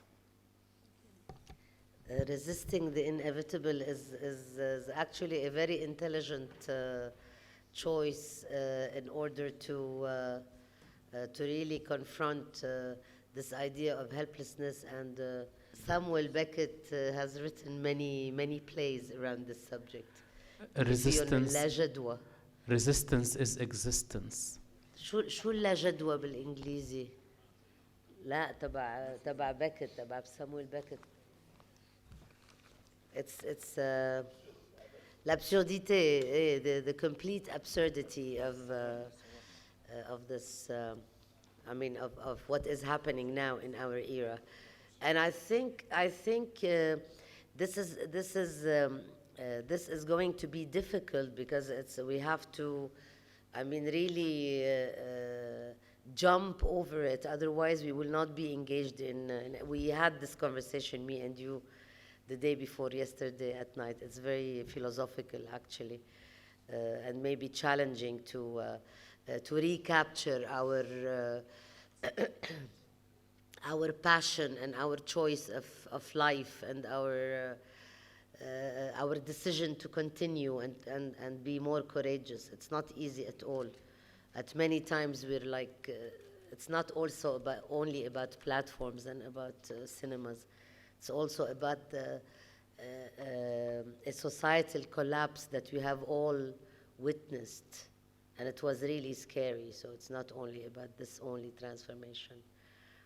Thank you, Ketil, for your intervention. Haytham, would you like to say something, yes, please? Haytham, as a festival director. Then we would like to hear from Mr. Ayman Bardawil. Okay. We need you. We need you. Yeah. No, we need you. I mean, there's the last question that we will all talk about. So prepare yourself, please. Haytham. Okay. As a film festival, a small note before coming back to resistance. In 2017, we had an opening film, Tickling Giant. Is about Bassem Youssef. It's a beautiful film, and we learned late that it is on Netflix. But it's 2017, so Netflix in Lebanon, I don't know in the world, but maybe in the world also it's not. So, and one only journalist said, but it's on Netflix. And some people said, what is Netflix? And it was, Najwa remembers, it was a full house, it was a great success, and we beat it Netflix. But now, as a film festival director, we are in race. I feel that we are at race with Netflix. So like Margie, I think, said, we cannot show a film that is on Netflix now. So things really are changing fast, and we don't know where. About resistance, to go back rapidly, I feel also that there is something really dangerous about the quality of the drama works or the films that are picked from the platforms, like Shahid, for example. It's the Netflix of the Arab world, and I paid money for to have a Shahid VIP. This is really weird. That maybe you cannot watch anything. It's shallow. It's flattening. This is something we have to resist. I want my money back. Even Netflix, by the way. There is maybe I hate conspiracy theories. I really hate it. But maybe there is something is on purpose. And like Ashraf said about the marketing. We are doing marketing job for what? There's no شو المستوى يعني level. The level is really low, and when I'm not, we didn't see your platform yet, Karma. But when you say we are looking for thousands of hours, I'm afraid. As a viewer, not what kind of hours? This is, I don't know if it's in the world, but in the Arab world, like Shahid and other platforms, this is a disaster, what we are like seeing. Television, Haitham. Yeah, actually, we were talking like about television. this, يعني television always buy thousands of. And television was looked at as a very decadent tool. Yes. But television also made changes in the life of populations. Yeah, of but course. now I'm talking about But to now we're relate it talking- with marketing. I will answer because With marketing. content quality is very important, like you're saying. And what sets apart all of these platforms from each other is when you say thousands. When I said thousands of hours, I meant that platforms go for abundance. Right, abundance of content, and a lot of it to be, ingested, like you said, flattening, kind of. And if you look at Netflix now, it's like you said, how long will it sustain itself on this model of producing Netflix originals that are very cheap, very flattening, very low quality and caliber? I agree with every word you are saying, and this is a very big dilemma, even with Hikaya Plus, the platform we are preparing, is what kind of content is going to be on it, and it's not easy to get thousands of hours of good content, of content with a message, of content that can combine both entertainment, production value, and compelling stories. And this is where it's important that I served 10 years with Karama to understand what films are out there and to understand, to be able to curate, and that there are thousands of hours of good content as well. Not only, like cheap. Mike. Can I ask a question, ya Jamal? I love entertainment, but it has it's essential. It has to have an but it has essence, to be a good entertainment. يعني الناس ما بتعرف إنه في آلاف الساعات من المحتوى الذي يستاهل، من المحتوى ذو الرسالة. وأنا بعد 10 سنين بحضر هذا المهرجان و100 مهرجان تاني، أنا متأكدة بقدر أجمع لي 5000 ساعة مرتبة محترمة تنحط على هالبلاتفورم. هلا بدها تسأل سؤال هلا جلال. I want to ask a question to all the people who are responsible of managing the festivals. I guess we should think together what exactly the role of the festival now with all this challenging, because we are trapped in this Netflix thing and the frighting of, but actually the festival can do more for the filmmakers and for the audience than screening the films. I mean, there is a lot of things that the filmmakers need and the audience need more than watching the film together, to be honest. deviations? Where are you aiming for? I mean, I know what we're doing, but what would help you? I mean that I'm talking about Egypt, for example, because this is the festivals that I know. All the festivals are trapped with the idea of we should show films. Okay, but the people, they don't go because they want to see the films or watch it in another way because of the security, because of the modern time, because they like more Netflix. I don't know why, I don't care. But I, as a filmmaker, I need from the festival to introduce me to my audience and to introduce me to my producers, المحتملين, possibility, يعني, to introduce my film to the buyers and the distributors, to make more, for example, educational workshop for the youngest film makers or the people who want to join the cinema field and they are forbidden or they cannot reach it, because to make it larger, حلفاء, to reach more alliances for this thing that we care about, the filmmaking. So I'm a bit worried because all the discussion are against Netflix or with Netflix. I mean, hell to the Netflix. we need to have more, I don't know, activity, diversity of things to, because you see, this meeting is so important to me. I'm very happy to hear all, and I'm sure everybody's really enjoying this communication face to face. It doesn't matter if we saw a film together. I mean, to be honest, yani, I'm sorry. Yani, it's nice, but it's not the only thing that we want to do together as filmmakers. But so you're saying, like, what we're trying to do is to bring the audience and the filmmakers together. We're setting up an industry that filmmakers can work together. But you can say hell with Netflix, but they are now one of the most powerful players also in terms of finance. So, and as a film festival, as you're saying, is like, I can't say hell to Netflix because some films I'd really love to show, they hoover it away and then I'm done as a festival. For instance, for certain films, I don't care so much. I mean, I personally don't care so much about Netflix, but what I do see, especially people from the States and so on, are pretty dependent on it, to be honest. Don't you think that the festival should, for example, create a discussion about the film that the people already saw there? مثلا, I'm thinking in a loud voice, I don't know. But, and also, why I was talking about festival in Egypt, because this is a model. In other country, maybe the festival funding is depending on the tickets. I don't know, because this is not the case in Egypt. I don't know, but...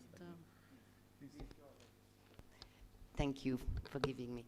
I would like to talk about the example of the International Animation Film Festival in France, and I agree totally with you. We are talking about Netflix, okay. This is a way to broadcast the films, and it's very good because it's nowadays, and we cannot avoid this kind of choice that the audience can have and must have. But the fundamental role of the festivals in the world, and it's easier in the Western side, obviously, for many reasons that you know more than I do, and it's easier in France, obviously, but the festivals that exist since a long time before, well, at the same time that cinema, not before cinema, before television, and when television arrived, this was a question. People said, okay, nobody never go back to cinema, nobody go back to a festival, and it did not happen because what people need, they need to see the films together, obviously, because it's sharing experience and discovering the world and the other parts of the world. This is very important. Secondly, they need to meet all the categories of people working in a film since the very beginning, since the idea that you have, since you have then to write the story, and to produce the story, and to choose the mean, animation, documentary, whatever, and then to meet together to talk about that. Thirdly, what is very important is the young generation. The festival needs, and we do that, not we did, I'm the former managing director, but it still exists. We have a very strong connection with young people locally, but also at the national level, to make this young generation see what is going on in the other part of the world through short films, documentary, fiction. Even if they are entertaining the audience, they can have very strong subjects. And then you discover what is going on in the other side of the world. Fourth reason, the festival must have connection with the schools of cinema and the schools in general, because a lot of people are working in cinema, not only animation, live action, documentary, and again, whatever. And this is the creativity. Last reason, we have had this experience at the Annecy Festival that shows that culture is very good also for the brain, not only for this moment that you share with people or not when you are looking at series at home. Disabled people, young people that have problem in their school, we had this experience. We help this kind of kids and young generation, for example, to get involved in the, making a film. And before they did that, and after they did that, for example, they felt better, they got better results at school, because they suddenly realized that they were somebody entirely, not only with this position that we are giving to them, like you have to become, a big financial, working in a bank and having a big car, and etc. So there is not only this objective to show film, and that's it, but everything that is going around this field. And this seems to me very important. We don't have to forget this very important role, which is useful and profitable. Thank you. I just want to say Yes, something please. short to support Hala's comment, because I also think that it's extremely important to have a renewed discussion on the festival's role in the ecosystem of films. And I've actually tried to raise that debate in my own country, in Norway. A lot of established festivals have a more clarified role in the ecosystem, but there are so many new festivals that have grown up over the last 20 years, like ours, that hasn't really defined their position. And we need to have a debate, because we need to understand, the filmmakers need to think about what role they think the festival should play, and we need to learn what role we can play. So this, I just wanted to support that debate is very, very important. Thanks. Yes, I think Hala, and I think also it comes from the word festival. It is festivity. It is a place where we are presenting festivities around certain films. So it's kind of a big event where people can come and see these films and meet their directors. That's why it's called festival. But the danger now is that also you have many, festivals that are entering that place. It's not very dangerous, but for us in the Arab world, we have discussed also this yesterday as a human rights network, that we have a big competition from other very rich festivals. So what happens is we find ourselves all of a sudden stuck with a fight with distributors and some directors that will choose to go to those bigger and more richer festivals, and it's not, and it won't. That have a different role maybe, and that can bring more people, pay more for screening rights, group more artists and let's say VIPs and stars. So all of a sudden we find ourselves that we cannot screen مثلا the most important 5 films that are in the market now, which is very important for our audience and for us, and to see what is the flow and the continuity of that debate. So yes, we should talk more about this. Do you have something? No, I mean, for me, it's not very easy to be in the Netherlands when you have ITVA and Rotterdam Film Festival. These are two.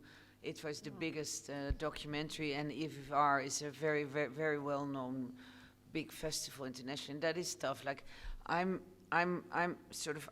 I feel like I say I'll infiltrate in the A festivals, like going at the Dog Days at Cannes, try to be in Venice. Now at the Berlinale, I'll just say, can I set up one panel that we could do in relationship to movies that matter, to sort of try to elevate the importance of human rights film festivals. And what I did also, I just submitted, let's wait and see, to become the first human rights film festival eligible for the Oscars. Me, myself, if you ask me. We did that before. Did it work? Me and with movies that matter. We went and we infiltrated ourselves at the Dubai Film Festival, and we had a category of human rights films. And what did it work? It didn't work, and it worked for 1 year, but they told us, okay, then you bring your own trophy. I don't know why. We laughed so much. Remember, Ihab, with Taco. Taco from Movies That Matter. Yeah. Okay, so we had this whole program and we prepared it and we were so happy about ourselves. And then all of a sudden they told us, you bring, تخيلي in Dubai, طبعا Dubai, the minute you go in, they start giving you gifts and watches, and I don't know, we don't know. You start running away and they run behind you to give you gifts. Can I say something? Oh, sorry. No.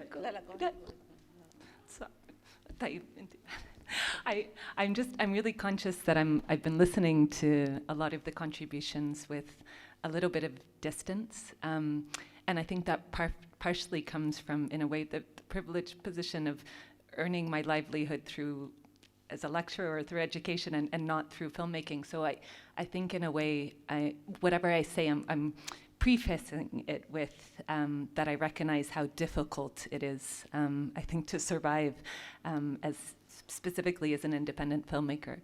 But I'm also conscious, maybe within the discussion, that within that sort of polarity, within the duality of whether, we sort of focus our attention on Netflix and, big streaming platforms, or whether, we maintain the sort of the independent purism of inviting people into the cinema as much as possible. But that ultimately, 2 films come to mind that have been on Netflix recently, Farha and The Swimmers, right? And both are profoundly powerful films. They've catalyzed public discussions. They've made, to a certain extent, some political impact. But I'm also conscious, in both of those cases, the occupation of Palestine continues. All of the human rights violations that were detailed in Farha continue. I'm conscious also that vis-a-vis The Swimmers, that Sara Mardini, Yusuf Mardini's sister, is facing a trial on the 10th of January. And she and 21 other human rights defenders are having, their work and their solidarity response vis-a-vis those seeking refuge criminalized, and face potentially decades of prison terms, on almost Kafkaesque charges. So I suppose what my inner conversation has been while listening to this you know, first of all is the power of Ihab's trailer. And that trailer for me, in a way, you know, it's so poignant, it's so emotive, you know, in a few minutes, I think it captures so much. It captures resistance, it captures grief, you know, sorrow, trauma, joy, resistance. And I think these film festivals, you know, at their best, you know, have to be holistic. They have to be spaces where I think some of what Emma, you know, was referring to is called into the room. And I think there's really a role within that too, in terms of how we conceptualize them, to respect the agency of those who come to watch the films, those who give up their time, you know, those who want to participate in a space of community, of collectivism, you know, around shared beliefs, you know, shared values. And I suppose what really struck me during a screening the other night that I was at of short films was, in a way, what is our duty of care to participants, you know, who come into these spaces, spaces that we create, you know, with intentionality and warmth and community and solidarity, but to make sure those spaces are both brave vis-a-vis the content, you know, which is trying to provide a platform to try and spotlight human rights defenders and their struggles across the world, but that is also safe, and safe in the context, I think, particularly of a lot of young people that I was observing. And there was one particular film which was incredibly powerful, which was archival footage, you know, from Japanese solidarity activists vis-a-vis their involvement in the Palestinian struggle. And the archival footage was heavy. It was Sabra and Shatila, you know, it was massacre after massacre, and their subjective witness to that, and those links.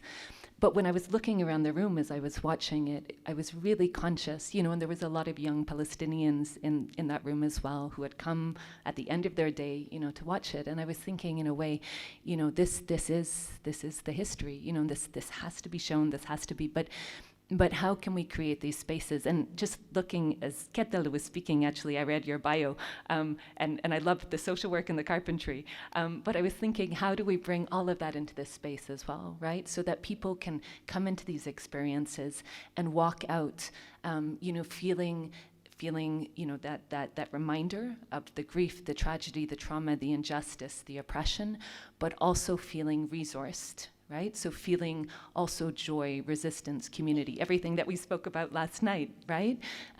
Because and I'm going to finish now because this is way too long, but I really am reminded again of two things which we spoke about the other night. One is Angela Davis, the African-American freedom fighter and academic, who talks about that the cultivation of hope is an act of resistance. And I'm also thinking of Abdel Fattah, you know, and his slogan of, you know, you have not been defeated, right? We have not been defeated. And Netflix or no Netflix, I think, you know, the witness that you are all doing in terms of profiling and platforming the work of profoundly courageous, brave people who refuse to be defeated goes on. So yes, we be pragmatic, we take in, you know, all of the influences, the advice, we try and amplify this, but that we never forget, you know, that specifically in human rights documentation, you know, and drama, that the people that we are really trying to stand in solidarity with demand a loyalty that goes beyond algorithms, basically. Sorry, thank you. Thank you very much. Farha team was supposed to be here, but because they are, they have a campaign because they are nominated for Oscars. So both Dima and the director of Farha couldn't be here. They just sent regards and said, we know that there was a campaign from the Israelis about Farha film because it was going to be shown on Netflix. Yeah, I don't know if it did. They did, بالآخر? Yeah, they did, but who cares? They stopped it? For the Israeli accounts and in Germany. In Germany, yeah. Okay, great, type. يعني the Israelis, they always have something. It's still streaming. I watched it 3 times. I love this movie. This is the best thing that Netflix ever happened and made. Farha is streaming on MENA Netflix. France has been suspended. Britain, UK has been suspended. And I know that because I have a VPN and I access Netflix from different platforms to check that. Not everyone was able to watch it in France or in the UK. I don't know about others, but that's all I know. United States has been suspended. So but this is Middle East only. a terroristic attack on viewpoints and freedom of watching and freedom of you put the content that you want. So it's like when you fly over Israel and they tell you, please stay seated. Don't even move and put your seat belt, and you're not allowed to go to the bathroom. Okay, great. Yeah, yeah. Type there are some opinion and some voices that we didn't hear. Ayed, would you like to add something? Hello everybody, hello again. My name is Ayed, an independent filmmaker. I work a lot for commissioning documentaries. And since 3 years, I'm working in a project, an independent project, and I was trying to collect fund. But unfortunately, I didn't collect much because the approach of my project is a work on the memory on the archive, and I didn't find, like, all the funders, let's say, all the platforms that we approached, they were not really interested on reconstructing the memories. Especially we're working on, let's say, something before 48. It's about cinema and about the visual, or let's say the cinema that existed in 48 Palestine. So unfortunately, I didn't collect much, or we didn't collect much. And we were like, we want something more, more modern, more, let's say, interesting for the new generation. Something about, let's say, the new platforms and new medias, etc. So that's my experience. So, and I will keep trying, of course, and I'm trying to approach other like funders, other platforms, and hopefully we will get some money to continue the film, because we've been working for 3 years on it. And yeah, that's my experience so far. But you're not scared from platforms. This is you No, have no. a completely Actually, different yeah, dynamics. the platforms as is, a documentary filmmaker. No, as a yeah. documentary filmmakers, platforms are not frightening. Let's say the idea of having lots of platforms is an interesting idea. I'm not against, and because we can see the festivals are going on. We see people in cinema. That is a diversity that we need in filmmaking, because we need to see films in platforms. We can see films in cinema. We can see films in even private cinema club, and there is a lot, actually. There is a lot of things, in Amman, and even in the Middle East, in Europe. Like, there is so many events going on around cinema, and this is not frightening. It's the contrary. We need even more platforms, cinema houses. We need more clubs, because this is how we can spread the word. I mean, any filmmaker needs platforms, festivals, cinema clubs. So this is not frightening. I mean, what's frightening is the marketing. What frightening is also let's say, the packaging thing, or let's say the monsters. Like, one platform is coming to be dominate, to be I'm gonna be the biggest platform. I'm gonna take every movie. I'm gonna be the dominant. I'm gonna take all the rights. That is frightening, and it's happening sometimes. I mean, Netflix is trying to be the biggest. We have the biggest collection. We have every movie on earth. This is frightening, and we have to resist. Here, what we have to do is to resist. We shouldn't sell all our movies to Netflix. I mean, that's why we should keep the diversity in platforms. We should keep festivals. Like, if you come to Karama the first day at the beginning, at the opening, I mean, I was surprised to see the full house. Well, lately we have a big competitor, which is the World Cup. But recently, I mean, at the opening, there was a full house, and we were showing a film from the 2004 from Jean-Luc Godard. I mean, people are interested in cinema, interested in festival. They will come. They will keep coming. This ritual will exist all the time. So yeah, I'm not afraid of platforms. It's the contrary. they are important for filmmakers to and to spread the films. Thank you. So more platforms, the more the merrier. No, I think I would like to. Would you like to say something, Julie? And then maybe Ayman, you can. We can talk more about Anhar platform that we had many interesting discussions yesterday that could give way to possibilities of screening and of co-funding. Well, first I would like to say something about festivals. Actually, when we speak about fundings, my first funding I got was through a festival. So we won a picture award in 2015. It was at the Documentary Film Festival in Munich. And I think film festivals are not just a place where you watch films together. You have, in so many festivals, you have master classes, you have a lot of distributors, you have producers, you have buyers in the audience, and not just normal human beings.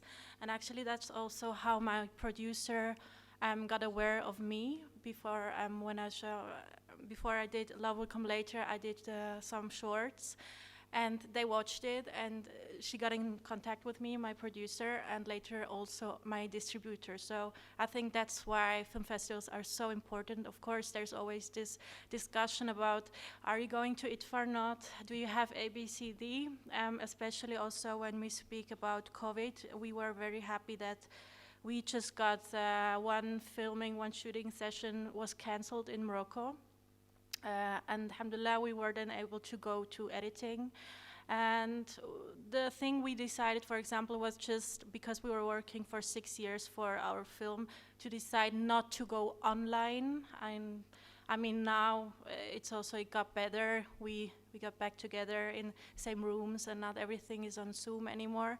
But that was something very important, especially to have this moment to share emotions with the audience together. And also just you never know how long your film will be alive and how it will travel or not, if it will go crazy online or not. But just for me and for my whole team, maybe just to have like this one screening, you never know, that was important for us. And then we were traveling a little bit. Festivals, I would say it's also a question of money.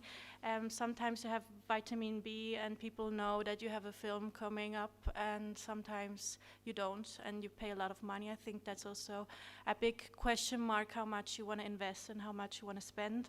The same thing with cinema. We went out in Swiss cinema. And I don't know how it works internationally, but for example, in Switzerland, you have like a point system, which means if you have a lot of viewers, like every ticket is like a point, and if you have enough points, let's say 3,000, it's like a fictional money on a bank, which you can invest for your future projects. So, and thanks God, through COVID, they decided also to count the online tickets, which means like it becomes very important. If we speak about festival is one thing, cinema is something different. Festival are younger people, mostly also people in the industry. Cinema, people from 50, 60 years plus. It's too expensive. Like 18-year-old people, they don't pay $20, you know, for a ticket. Let's say, at least in Europe, it's like this. And also, when we speak about video on demand, if you think about a couple and they just had a baby and then they have this one night out, they go to a restaurant. I don't think they go to the cinema together. They want to experience something else together. So video on demand gives you the flexibility of watching a film whenever. And for example, in my case, we have our film now on video on demand just on Switzerland. That's also a question. Is it banned? Is it not? I don't know what is good, what is bad. It's also my first experience, you know.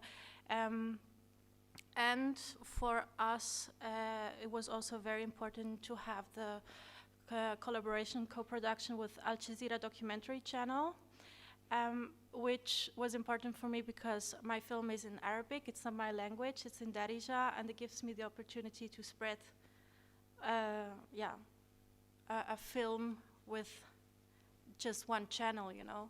but they requested to have a 50 minutes version. Also, that is a question you have to ask yourself. Do you want to change? I mean, they weren't that hard in saying, like, you have to cut this and that out. I was very surprised that I actually appreciated what we did. But still, like, the feature length or cinema length is 80 minutes and the television is 50. So it's another movie. It's 30 minutes. It's just, you have to go. But that's quite common. I know. And we decided, because we weren't, of course, I as a director, I said to myself, like, I'm okay with it because I want to be able that people can watch my film, you know, even when it's another approach. Well, then we tap into another discussion again. It's also about the length of your films. I mean, if you want to make, I don't know, is somebody here familiar with the film Shadow Game? Yeah. 1.5 hour TikTok version, Instagram version, all different versions too, depending on what your goal with the film, what kind of impact you want to create. I mean, that went everywhere. Also due to the fact of all the different lengths you have, which I don't see a real problem, but that might be me. No, it's not a problem at all. I think that's also a question how you think, if you are thinking for the film, or if you think of a film, like a project you don't want to touch anymore. But I think every platform can exactly. be a chance, You have to, if you want your film to travel, you have to also think of the kind of audience in this theater. Exactly. You can sit 1.5 hours for TV is already more difficult, etc. And if you're not too strict in your mind about that, the film can travel far, I would say. Yeah. Thank you, Julie. Ayman? Well, first of all, I don't think I have much to add. Because it's very very informative and very good food for the thought. But there is one little remark that I've been thinking about, is that the festivals probably are not going to die soon. That's for sure. What I'm thinking is, I will start with what Julia said, the comment about the need for the director to be involved with the audience to see the reflection. And I think there is a human need for belonging that will always drive the collective viewing.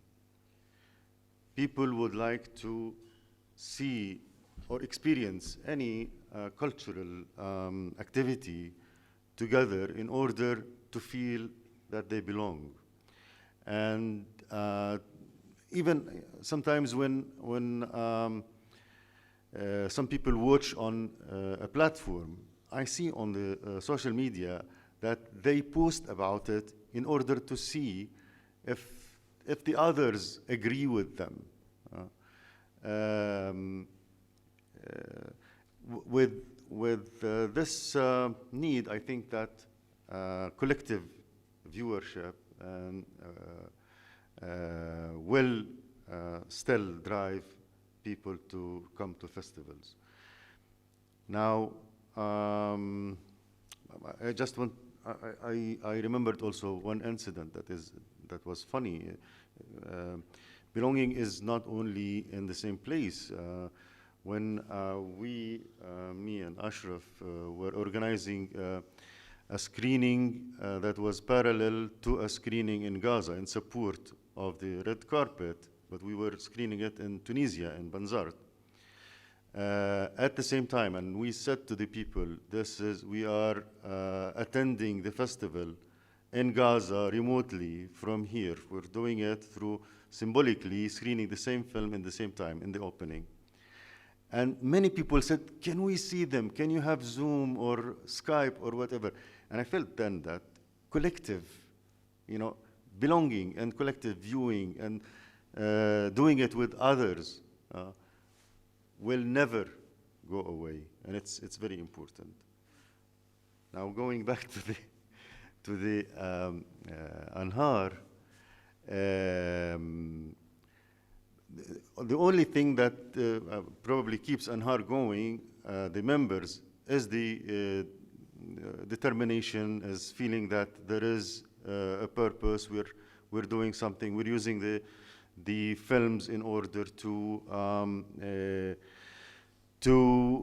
enhance the healthy discussion about human rights and to participate in, development of the healthy society, to be part of a group. There are problems related to films. There is a struggle of, finding the films and talking to the distributors. And whenever, we have friends from many director friends, but when we talk to the directors, they say, yeah, we would like to be in your screening, but you have to talk to the distributor. Yeah. So, yeah, that's a problem. I don't know how to resolve it. Yeah, it will be resolved. We have to, because we are going to create a lobby for that. It will not be resolved alone. It's a complicated a bit, and it's like a conflict between the rightist and the leftist. It's very, very obvious. So we will, yeah, that's why we have all this selection of films that is completely in a different direction. It's also how you impact the viewer and their taste, and how you teach them where to go, because people also need mentoring. Not all audiences are, determined and ready for that. Before closing, please, عبد السلام، إذا ما بدك تحكي بالإنجليزي فيك تحكي بالعربي، أنا بترجم لك. يعني بحب اسمع رأيك. Try your English. My poor English. Okay, no problem. Your English is not poor. I think the problem we discuss today is the problem we had many times ago, is the problem of distribution of the person in charge of the meeting between a film and his audience. Sure, that's changed now because we are talking about platforms, but where is the distributors in our region and what they do and how they change their approach from the movie theaters to the new technologies, to new platforms. I think we as filmmakers, we do a lot, and we don't have to do films. We don't have time to distribute. We don't have time to leave searching platforms, learning how to go to platforms and contact. I know how I write screenplay and how I direct comedians and actors, and I'm not interested at all in this job of learning about platforms or about new technologies. They should come to us. They should search us or create a post of distributor between us and them, because it's not our job, it's their job. So they should do it. I think is perhaps strong and clear, but sincerely, I was فرض علي. It was imposed on me to be producer because lack of producers, and I can't to be producer and distributor, and in reality we are here, we are filmmakers. We know how to write and how to make films, but this infrastructure should be created by other person who should go and search filmmakers and facilitate this etaps. I think is very important. We lack in our region this part of movie industry. We have very good filmmakers. We make different films, but with big budget, low budget, but good films. But our big problem is distribution. I think you have a very, very good point here, Abdsalam. And I think maybe our new approach or new lobby should be to at least have like 4 affiliates very, very strong in the distribution business. We had once a very important one that was a very good friend of Ihab, and he always sent us the latest films, and he even refused to receive screening rights. We had premieres, beautiful. Then, of course, slowly by slowly, he was, taken to other territories. But we should have also human rights defenders and defenders of the right to watch good cinema and good work inside the distribution cycles. It's very important, like I said. And I'm afraid to say that I can only echo what you're saying, and this is, I wish I could say, oh, in the Netherlands it's really, really well. It's not. I had a huge conversation with a filmmaker that the distributor wants to show her film, have a world premiere, and then she feels like, no, it has to be Cannes or Venice, and we know it's not happening or something. So it's very difficult to be in a safe space, I think, for filmmakers in relationship to distributors. It's a really, really difficult dance. طيب أنا بس بدي أحكي شغلة إنه أول إشي التحولات كلياتها اللي حصلت هي كانت فكرة إنه نعمل وقفة أساسية عند مدام بلشنا نحكي بوضوح أكتر، وقفة أساسية عند موضوع السينما ووجود السينما في الصالة بعد زي ما حكينا من رجوعنا من موضوع الغياب اللي كان اللي هو في الأونلاين. إحنا اكتشفنا شغلة كتير مهمة وتجربة حاولنا نجربها هاي السنة، إنه عرضنا فيلم لجودار، وهذا الفيلم كتير صعب وكتير مركب، بس لكن هو فيلم حداثي. فإحنا لما استخدمنا مصطلح يوتيرن الرجوع تراجعنا عنه سميناه اللحاق في سينما جودار، لأنه لما شفنا الفيلم اكتشفنا أنه هو سابقنا بمراحل في طرحه للموضوع. بنفس الوقت زي ما صار في السينما تغييرات في السينما أو انقلابات في السينما حول موضوع الموجة الجديدة في فرنسا أو في إيطاليا أو في العالم، بجوز آن الأوان إنه كمان نغير علاقتنا الإنتاجية وكسر العلاقة الإنتاجية اللي بنشتغل عليها لنخلق، وتحديدا في موضوع المهرجانات وحميمية السينما. التجربة اللي عملناها هون لما الناس قعدوا في السينما كلهم شافوا الفيلم لآخره، يعني في ناس طلعت ولكن الصالة كانت ضلت مليانة للآخر مع إنه فيلم من 2006. فالتجربة نجحت وما في نجوم كان، والتجربة نجحت. فأنا اللي بقوله إنه السينما إلها دور تنويري، إلها علاقة بالنقاش والحوار والتفاعل ما بين الناس، في حميمية موجودة في صالة السينما. الناس لما بتقعد جنب بعض، أنا لما بحضر فيلم لحالي وأرجع أشوفه مرة تانية مع حد تاني بفرق معي كتير كتير، لأنه في أشياء ما بتضحكني بس لما أكون مع المجموعة بضحك. فهي فكرة التوحد مع الشخصيات والتوحد مع المجموعة والعدوى في الانفعال، هذا بجوز اللي إحنا محتاجينه. إحنا ما بنناقش القضية إنه مين السينما ولا الوسائل الإنتاجية، هاي يجب كسرها وتضلها السينما أقل ما فيها، حتى لو في المهرجانات المستقلة أو في التواجد القليل هذا اللي موجود اللي بيكون يعني تجمعات. بس أكيد في تطور كبير، في مهرجانات عم تاكل مهرجانات، عم تلتهم مهرجانات، في مهرجانات عم تقفز فوق مهرجانات، في مهرجانات تسحب الريد كاربت من تحت مهرجانات.